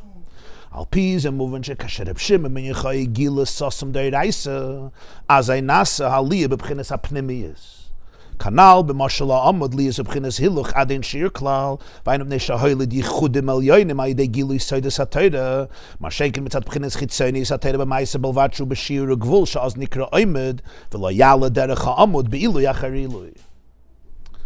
Even in a mitzvah itself, what dimension of it do you relate to? I could do the mitzvah, and that's what it is. What happens when a person is in touch with the divine frequencies in a mitzvah? It's like you could see how every mitzvah is an electrical wire that's channeling Ein Sof into this world. It's a whole different dimension. In a marriage, you can have two people, they do it together. You take out the garbage, you pay the mortgage, whatever, you clean the house, it's all good. What happens if you can actually experience the flow of the other person's soul, the heartbeat of the other person's soul? The same is true in Limud HaTorah. I'm not just learning Ashtikal Gemara. There's Yichudim Al Yonim. Yichudim Al Yonim means you're actually experiencing an intimate oneness with infinity. And you could look at me like, Rabbi, what in the world are you talking about? Which Judaism, like which yeshiva, like what are you talking about? But that was the whole union of Rabbi. The whole union of Rabbi, the union of Rabbi was to be Megala this dimension. I mean, it's really what we're always learning about, right? That's really the whole Nekuda. It's to embody the Ein Sof in our life. So he says when Rashbi was revealed this dimension of Torah, it was the Amud, not the Heichel. Obviously, Rashbi revealed also the Heichel. He was one of the biggest Tanoim. I don't think there's one chapter in Mishnayos or Gemara that Rashbi is not mentioned. If I'm not mistaken, Reb Shimon ben Yochai is the most frequently mentioned Tana in all of Shas. Mishnayos and Gemara, if I'm not mistaken. So that's obvious. There's not a single Pedek. Even the Goyim and Uktzin, Reb Shimon is everywhere. Stam Reb Shimon is Reb Shimon ben Yochai. Because he captured the Heichel, he revealed the Amud. He revealed the invisibility, the invisible elevator shaft, as Nehemiah puts it. The connectivity of the highest reality to the lowest reality. And that continuous flow, it's literally in flow. You're always in flow. You're never stuck. And there's always yichudim al yoyin, means there's unifications happening. It's alive. There's an intimacy. What does that mean practically? Right? Imagine when you're davening, you're actually experiencing intimacy with God. What does that look like? You're doing a mitzvah, you're experiencing intimacy. You're making a bracha, you're experiencing a relationship. What does that look like? People sometimes don't even know what it looks like with a person. What does it look like to have a relationship with a person? I could be sitting with you, we're having lunch. You're sitting with your kids, you're having dinner. Fine, let's talk about, I don't know, Trump. What does a relationship look like? It's not chitzonius, it's pnimius. That's what he's saying. Chitzonius means you have two bodies sitting together and maybe doing something nice and good. Fine. Pnimius means that souls are connecting. Souls are connecting is not visible. It's an invisible process. But once that happens, there's a different type of growth, a different type of relationship.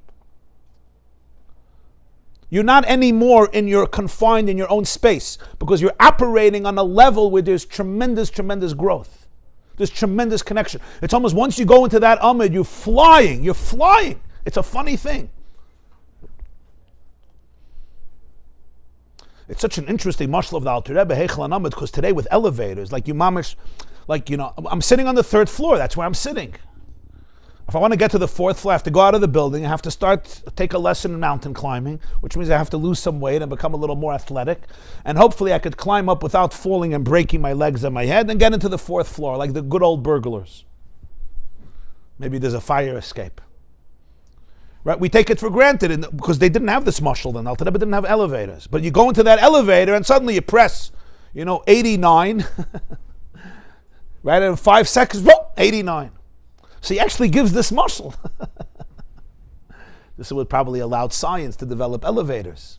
But this is the mashal where there's a certain place you go into, you tune into, and over there, it's mechaber, the ritzpah and the gag, that's the amud, the tarach amud deyor, where there's very, very deep connections happening. Nothing is just external. Everything has meaning and value and depth, and it comes to life and animation.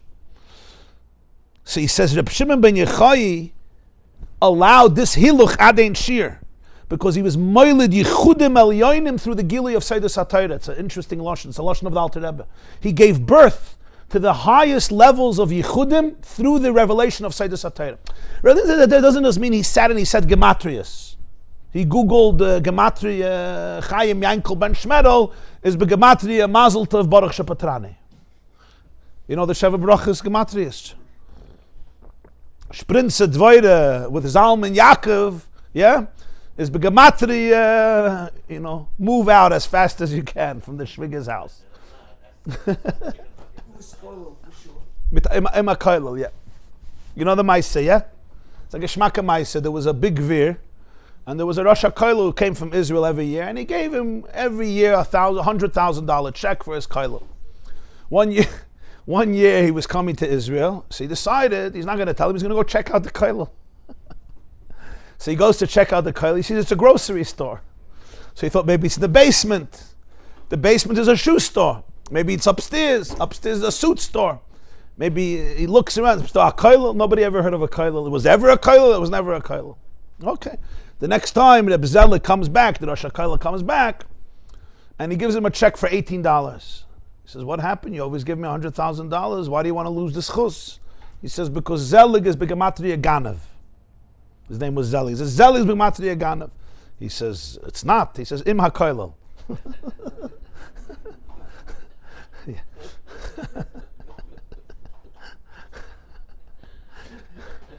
This is a Jewish humor, right? Im HaKoilel is begematria Ganav. Actually, the joke works better. There's a name that works actually with that, but I don't remember. I'll call upon him. You know which one it is? It's a name that works with Ganav Im HaKoilel. Why are we talking about? Oh, Reb Shimon ben Yochai didn't sit and was Megala Gematrias. When it says he was Megala Seidus HaTorah, it means he gave people the experience of Ein Sof. That's what it means. He was Megala Seidus HaTorah. Megala Seidus HaTorah doesn't mean he gave information. That's also a big thing. That's not what he did. He helped people embody the dimension of Judaism, of the Amud, not just the Heichel. Not just the concrete structures, which are important, the structures. There's Hilchas Tefillin, there's Hilchas Mezuzah, there's Hilchas Muktzah, there's Niskei Mammon, and there's Hilchas Ritzayach, and there's Hilchas Gneva or Gzeila V'Aveda. There's the halachas of Eidevin, and there's the halachas of Pesach. And that's the Heichel. And remember, we put in much more focus on the room than on the pillar. You don't focus your whole attention on the elevator. How long are people in elevators for? Right? You set up the dining room, you set up the living room, you set up the lobby. That's the place that you set up. And that's historically, that's where we put in all of our energy. Rabbi said you have to find the amud. You need to find the pnimius of it all. The staircase to heaven, exactly. The staircase in your own soul to heaven. I'm down here. What is the mechanism to go up my staircase to my own heaven? What does that look like? That was Pnimius HaTorah.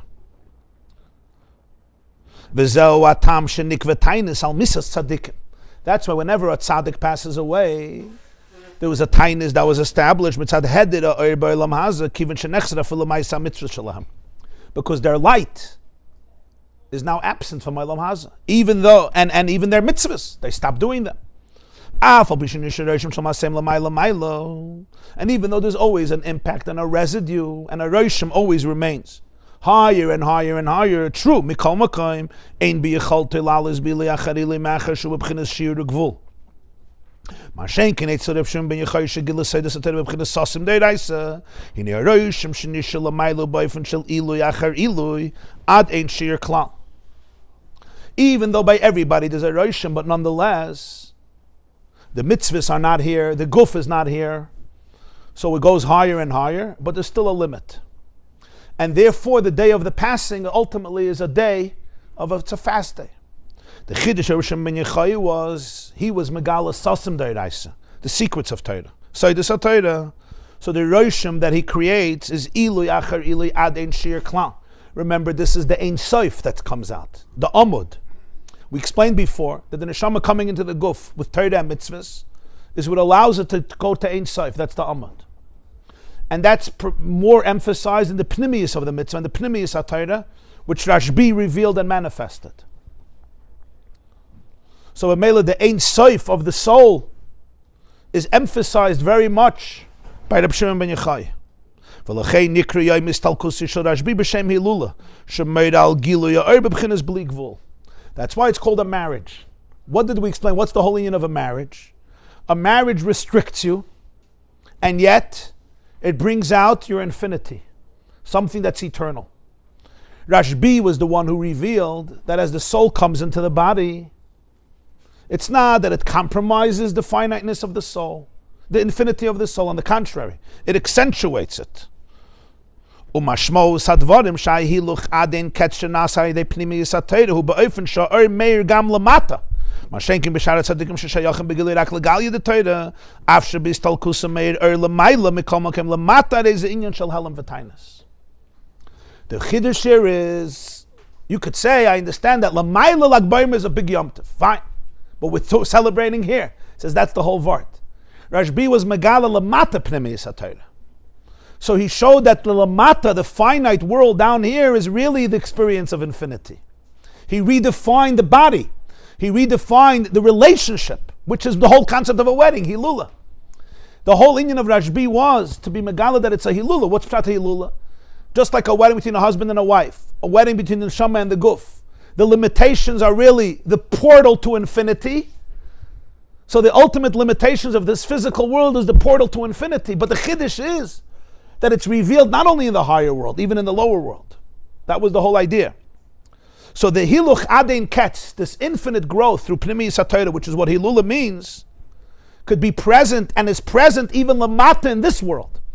So every tzaddik is other tzaddikim, their main connection was to Gilui, the Galia of Torah, the Heichel of Torah. And that was amazing, that was incredible. So in their histalkus is a gewaldika oir. They finish their mission. Whenever they finish a mission, the whole life comes together, the gewaldika oir. But the main oir is meir lamayla. Lamata down here, it's missing ultimately. The chiddush of Rashi, and that's why it's a concealment, and that's the idea of a fast day. You're recognizing that there's a concealment. Reb Shimon ben Yochai, his Yom Istalkus, is called Hilula de Reb Shimon ben Yochai, because Reb Shimon ben Yochai was Megala the Pnimiyus HaTorah, which reveals the connection from the highest places all the way to the lowest places, that there's no such a thing, oh, this is earth and therefore we're removed, we're remote. Because once you go into the Amid, the level of Pnimiyus, the Yichudim Elyonim, the Ein Sof is connected right here, Adarab, Dafke here, like we explained in Neshama and the Guf.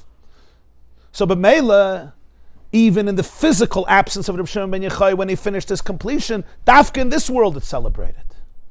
That was his contribution. His influence is not only felt in the higher world, and even in the physical world to a limited degree, but it reshaped, it redefined our relationship to the body and to the world, and therefore even Lamata, it's not a day of concealment, it's a day of festivity, of joy.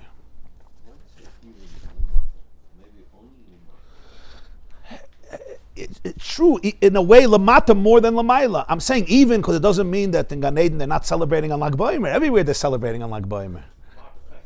But the chiddush is that even in a world where Rashbi is gone, why do we fast? Because the tzaddik is gone. All the Maila, his neshama is eternal and he's in Gan Eden, and Gan Eden is a celebration. But down here, it's a concealment. Rashbi tried to help us navigate that point. This was the Nakuda. That in the places of concealment in every person's life, right, in the places of concealment, in the places of Helam, in the limitations of my life, the parts of my life that obscure the light, that bring in l'chayra darkness. So the Pnimiyus HaTorah is Megala, that on the contrary, Dafka the Neshama in the Guf reaches its ultimate Ein Sof. Because in the physical world, precisely through Torah and Mitzvahs, you could connect to the ultimate depth. And that's what Pnimiyus HaTorah reveals. And because Rashbi is the one who revealed it, so the day that his Avodah is complete is actually called a Hilula, it's a wedding.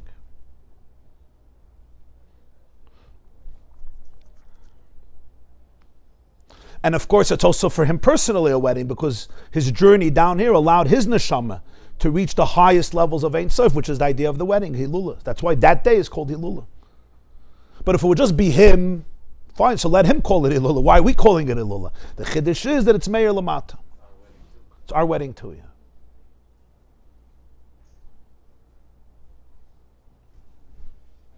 It's the day that you can discover that the lowest and the highest are not separated. That on the first floor, there's a link to the highest place.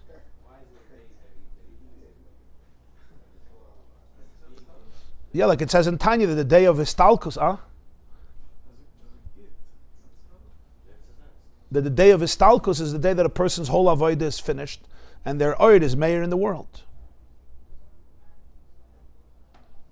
So he says, but in Galia, the Torah, the oid that's made in the world is more Bahagbola. It's more limited. The Chiddush of Rabbi was that he was Megala the Ein Sof the Bligvul. Or Messiah Ba'amayim, that the Rebbe finishes the Maimer, B'chol Zeh Yuvan Maimer Azal. This will explain a strange Gemara. The Gemara says in Erevin, Daf Nun Daled, that Shmuel told Rabbi Yehuda. Shmuel was one of the greatest sages. He had a student, Rabbi Yehuda. He used to call him Shinana, sharp one. He was very sharp. So he says, Shinana, Hai Alme das Linen Minei Kibei Hilula Damya Chatoy V'Achel Chatoy Fushti. This world from which we're coming, das Linen Minei, that we're going from it, we're coming from it, is like a wedding. Grab and eat, grab and drink. That's what he told them. It's Gemara in Erevin Nun Dalet. An interesting lashon. This world, das Linen Minei, that we're going from it, is like a wedding. First, what does he mean? It's like a wedding, grab and eat. Literally, Rashi says, basically, life is fleeting. Interesting Rashi, and therefore spend your money today. Don't hold it because you're going to die. You won't enjoy it. In other words, literally, learn how to enjoy life. What's YOLO? You only live once, yeah. So Rashi says, just like a chuppah, before you know it, it's over, unless the MC doesn't stop. Huh? You'll discuss that with your life insurance guy. He'll probably bring you another Gemara. But if he's good, if he's from this island, he'll bring you another Gemara. So with Pashtus, it's like a wedding. So in other words, don't wait. In 10 years, in 50 years, I'll start living. Live today. Enjoy life today. Very nice. Why does he have to bring Sadugma from a chasna? He can say it about everything. The day is fleeting. The sun sets, sunrise and sunset has a limited time. Everything, the rain, the weather changes. So the Alter Rebbe says that Shmuel was actually saying something very deep. I mean, the first thing is also very deep. But he says, Pirush, Hai al medafka, shenislab shan nefesh halikiz beguv gashmi ve'lidemaisim toivim, das linen minei. Also, appella is this world which we're going from it. What do you mean we're going from it? We're leaving. It says, Pirush de mashanas, b'chines mahalach v'lei b'chines oimid, einay elaminei, mitzad ha'slapshus beguf b'olam hazadavka, v'hainu ipnei shebei hilula kebei hilula dami, k'may ha'chasana, shewinyan ha'zivuk, sh'aydei zenitna kayach liyas aliyah v'hiluch adein soif. This is the whole word. Hi Alma, this world, this olam haza, this crazy world that everybody is scared. You should know the azlinan minei. Only from him we're going to become a mahalech. Azlinan in Aramaic is to walk, to move. Azil is to walk, be a mahalech. So hayalma da azlinan minei. This world is the only world that minei, from here we can become a mahalech. If you stay in the higher world, you'll always be an oimid, like the malachim, like the soul before it was born. Hayalma, only from here, da azlinan, you can become a mahalech. Minei, from this world. Really? From this world? Why? The answer is because like a chasana. Just like a chasana. What happened by a chasana? Just like by a chasana. The husband and the wife come together and they connect. And l'chayda, they're becoming limited and creating a new boundary. They're exclusive to each other. Nonetheless, from this, their shefa comes out ad ein soif. An infinite flow comes out. They can create life like God. And this life can hopefully go ad soif kol hadoros, at least potentially. There's a capacity for infinity. Precisely through this connection, precisely through this confinement. Why? Because there's oidein soif that comes out in the relationship. So the same is true. This is hayalma. This is the secret of this world. The whole world is ein groisa chasana. At every step of the way, you're being limited. simply the guf. The guf is limiting the neshama. It's curtailing you. It's confining you l'cha'ira. All the triggers that the soul has to deal with, all the temptations, all the challenges, all the fears, all the insecurities, all the anxiety, whatever every person's life is, physically, emotionally, psychologically, spiritually. But from here you become a mahalech. It's this zivug of the neshama in the guf that allows you to give birth to masim tovim, Torah mitzvahs, which are the amudim, which makes you a mahalech to experience aliyah v'hiluch ad ein sof. Unlimit yourself, yeah. So he says, Chatoy v'echol, chatoy f'shti. Grab and eat, grab and drink. Seize the moment, carpe diem. Seize the opportunity. Grab the food, grab the drinks. But Pashtas, what was he telling him? To jump to the smorgasbord? Because if you wait 5 minutes, yeah, everybody's going to already eat, finish eating. Chatoy v'echol, that means appreciate the power of avodah in this world. Chatoy v'echol, chatoy f'shti. Because this is where you become a mahalach, the neshama and the guf. And that's the hayal medaz linan minei. Without that, it doesn't make sense. Hayal mekabei Hilula. What's hayal medaz linan minei? This world from which we move, through this world we move, you become a mahalach. Of course, as the Alter Rebbe says there, it's also the word hayal medaz linan minei. This is revealed when you leave the world, az linan minei, when you go out. That's the connection to the Hilula of Rabbi. That in his Yom HaHilula, he saw what happened through this world. When Rabbi was in the world, he was in the world. When Rabbi leaves, that's linan minei lag ba'omer. Suddenly you see what happens to the neshama. It's a different neshama. It's like finished. So that's the Hilula. That's when you see the power of the Hilula. And he finishes the last word. V'hine l'chayre nebuv madua meisef Rabbeinu azag b'irish ma'im azal hayal medaz linan minei lachash ekvar siyam levayit inyan Hilula de Rabbi. L'chayre, this should have been the introduction. Explain this, then explain. After the Alter Rebbe finishes in the Maimah, the Holy Yin with Rabbi, he goes to this Maimah Chazal at the end. V'oid zoy zeh l'chayre b'Maimah Azal anal yashtiril mashin izbar lel binyan yin Rabbi sharei inyan the hayal maz linim in a shayich itzel kol Yisrael. O mekol shekem b'tzadikim gam etz l'tzadikim shem estalkusim u'yin shel tainus. L'chayre even have a contradiction. We're talking about the uniqueness of Rabbi Shimon ben Yochai, but Rabbi Yehuda Shmuel was saying this about everybody. Not only Rashbi in this world, the world for everybody is a chasana, not for Rabbi Shimon ben Yochai. Certainly tzaddikim.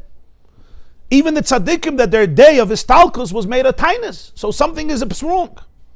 So the vart is, the Rebbe says, the first answer, the second question is answered by the first question. Now the Rebbe says this at the end of the Maimer after he explains about Rashbi. You see the diuk. The structure of the Maimer should have been, now the Rebbe asked the question about Rashbi, brings this Gemara, builds the Maimon around this Gemara, because that's his whole explanation, the neshama, the guf, the marriage, and then says, according to this, you'll understand. He doesn't do it that way. First he explains it. At the end, he says, according to this, we'll understand the Gemara. When really this Gemara is really the basis of the whole idea of the Maimon, right? This Gemara captures the whole Maimon, everything we said. The second question is, this Gemara actually contradicts the Maimon, because this Gemara is talking about every person. Every person's chasana. Hayal mekabei Hilula is for everybody, not only Rashbi, certainly tzaddikim. So every yard site should be a Hilula. The word is that the Alter Rebbe finished talking about Rashbi, and then he went over to this Maimon Chazal to explain that everything we said about Rashbi is not only about Rashbi.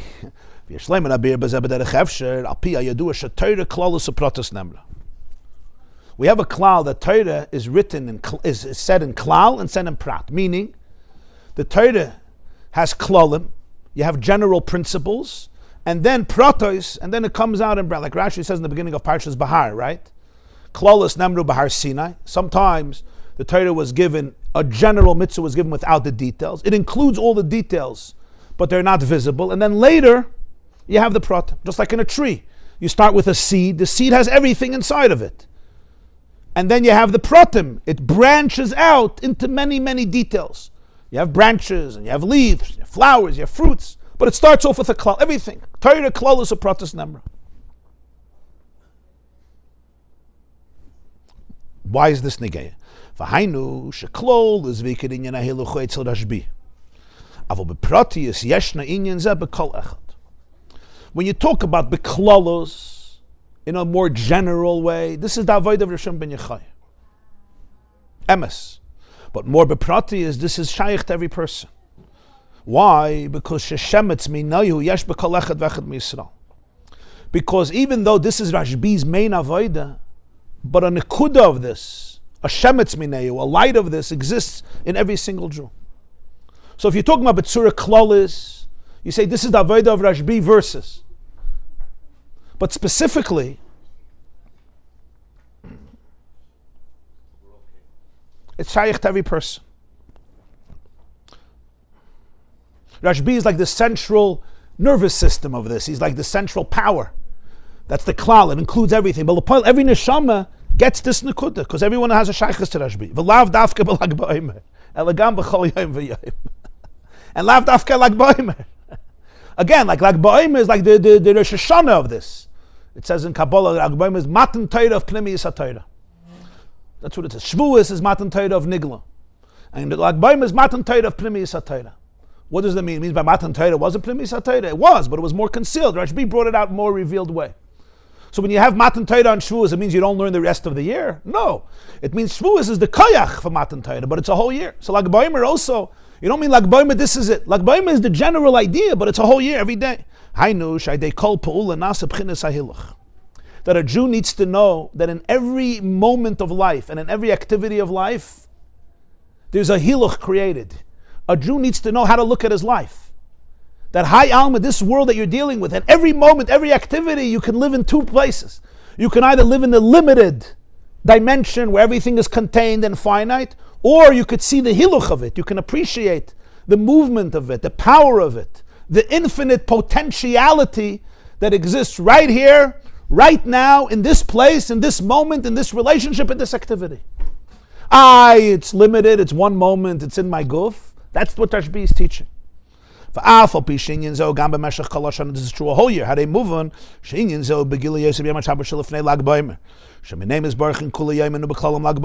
it's more revealed in the time of Lag Ba'omer. This was the Shabbos before Lag Ba'omer, from which all the days are blessed. It says in Zohar that Shabbos blesses all the next days of the week. So that means the Shabbos before Lag Ba'omer blesses also Lag Ba'omer. Sha'az on Lag Ba'omer meir inyan hiluch bli gvul. Shabbos, this on Lag Ba'omer, this is the oir that comes out, the hiluch bli gvul, the infinite growth that comes out from the journey of the neshama in this world, and because Rashbi revealed that. So that's why his Yom HaYartzeit is dafka called Hilula Chasana, because he showed what happens when the neshama comes into this world. What does it mean when neshama finished its journey? So that's why it's dafka called Chasana. He redefined that relationship, and he didn't only redefine it for himself, he redefined it for the Jewish people, and even the way they're down here, where the histalkus happen. Shazel Winyanu Faratz, this the yin of a Faratz, which means breaking free of all the boundaries. L'chaim. Mazel tov for the chasana. Mazel tov, yeah. Mazel tov for the chasana. Avada, avada.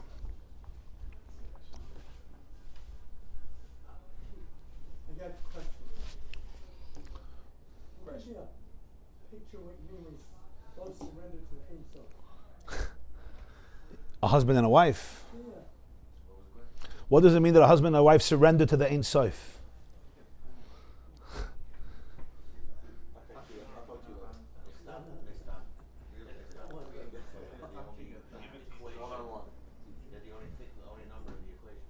It's a very, very deep. It's a good question. It's a very vulnerable space, because it's really the ability. It always begins with an internal space of empathy, curiosity, compassion, and surrender. In other words, what that looks like practically is when somebody's, say, triggered, right? What's usually triggered is a wound in which I feel shame and separateness from Hashem. And what you're saying is triggering that. So it's very easy for me to go down that rabbit hole and stay stuck there, and that's where all the disagreements happen and the misunderstanding. But if you could literally breathe in some ear and compassion to that wound that was just triggered, literally, like give it love, because it's struggling. Not delegitimize it and not argue with it. What people often do is they use their mind. We're afraid of pain, so we use our mind to intellectualize and say, "Oh, it wasn't really an insult." Either you say, "Oh, I'm such a baby," or "she's such a baby," but it's really the same thing.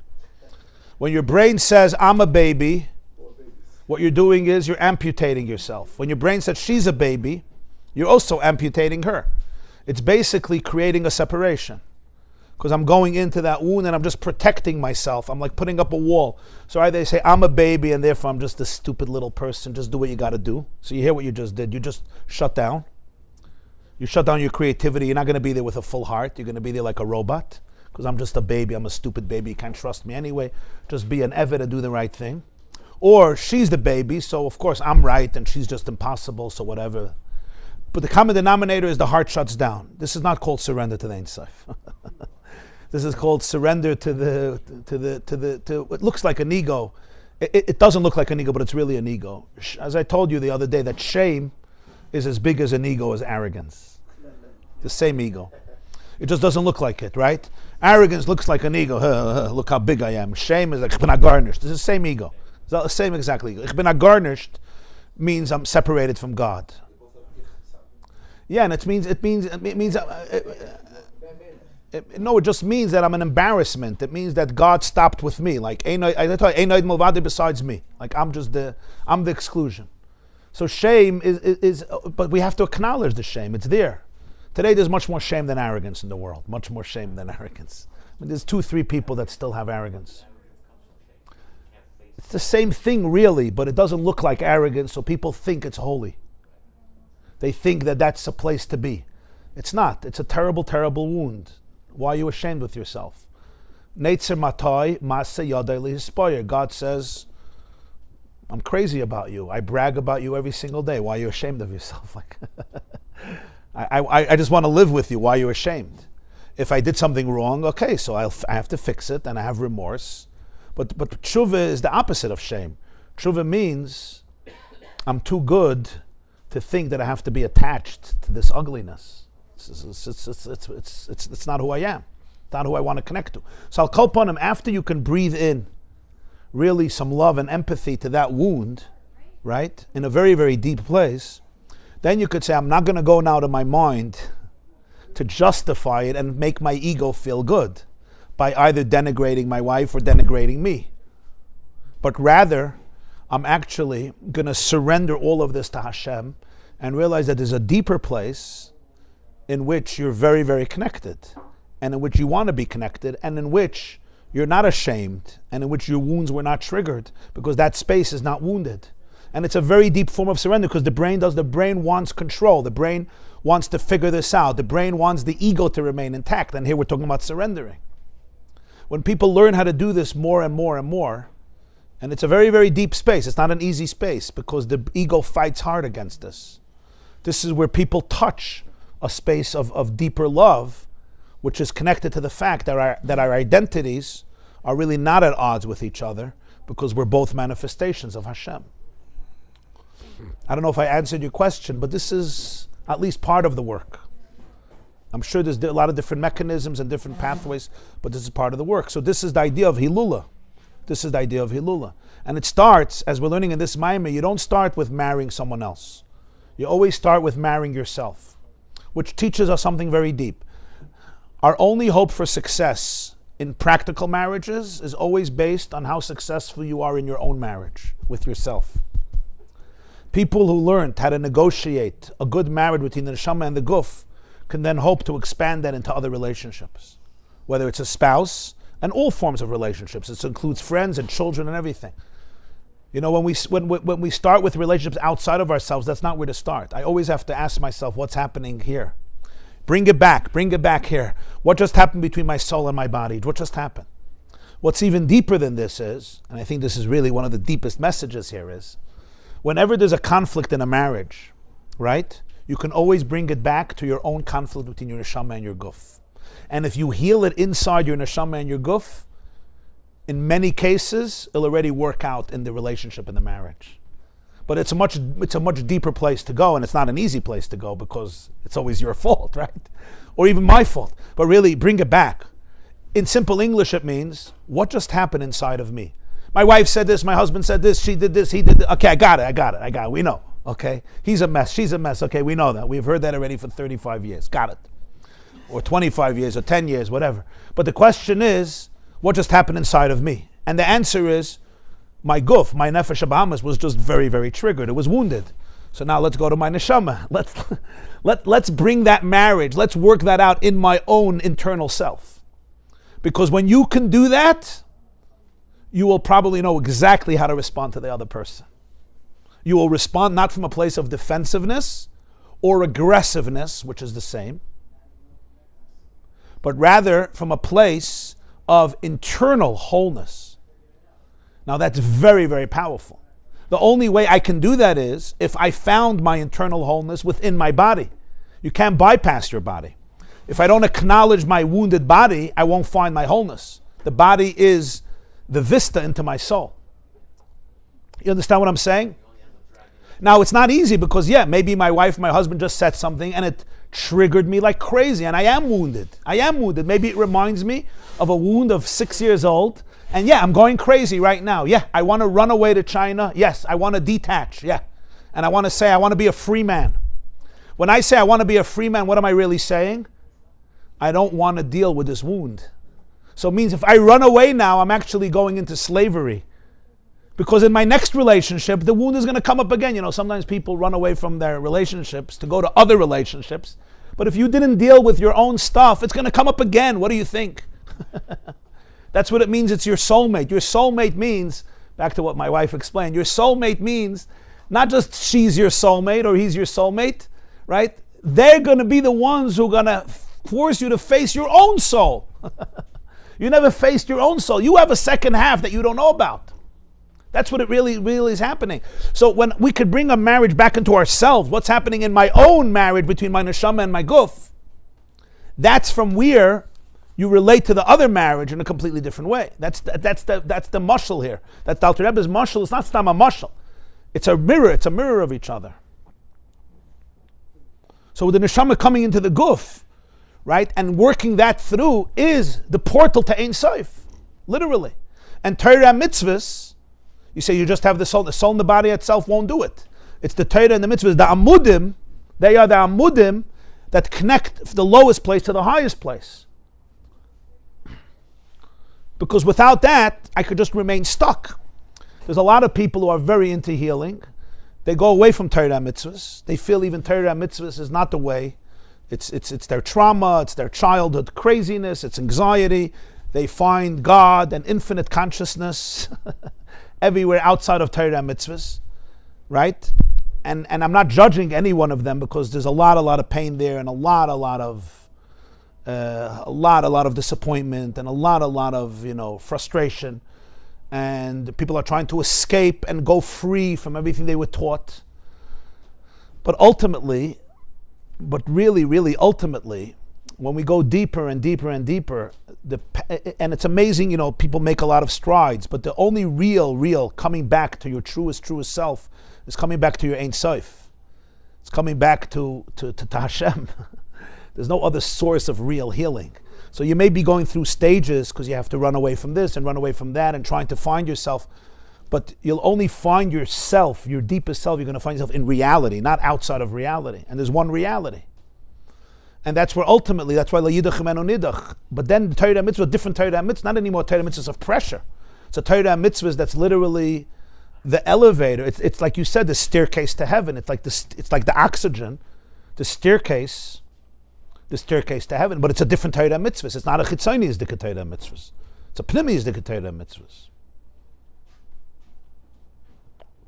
Okay, everybody have a beautiful, beautiful day, and enjoy the wedding. And as we're learning, every moment is nachachasana.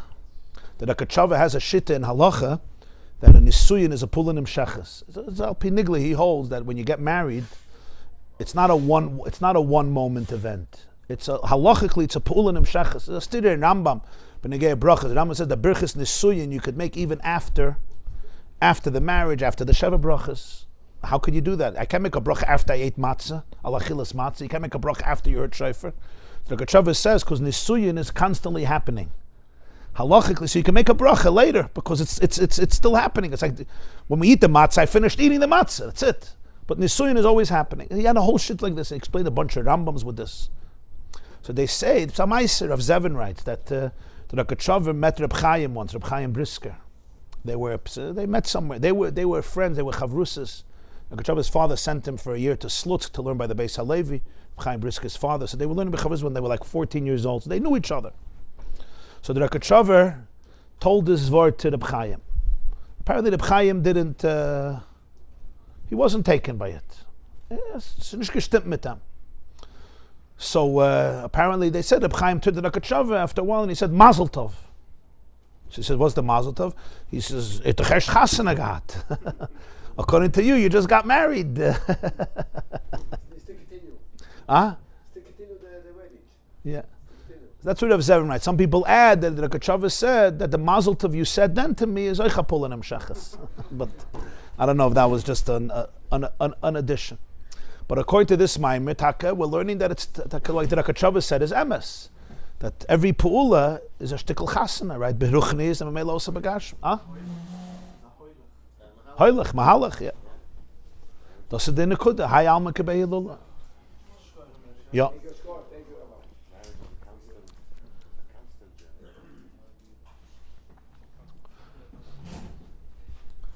And all those who need a shidduch should be blessed with a shidduch.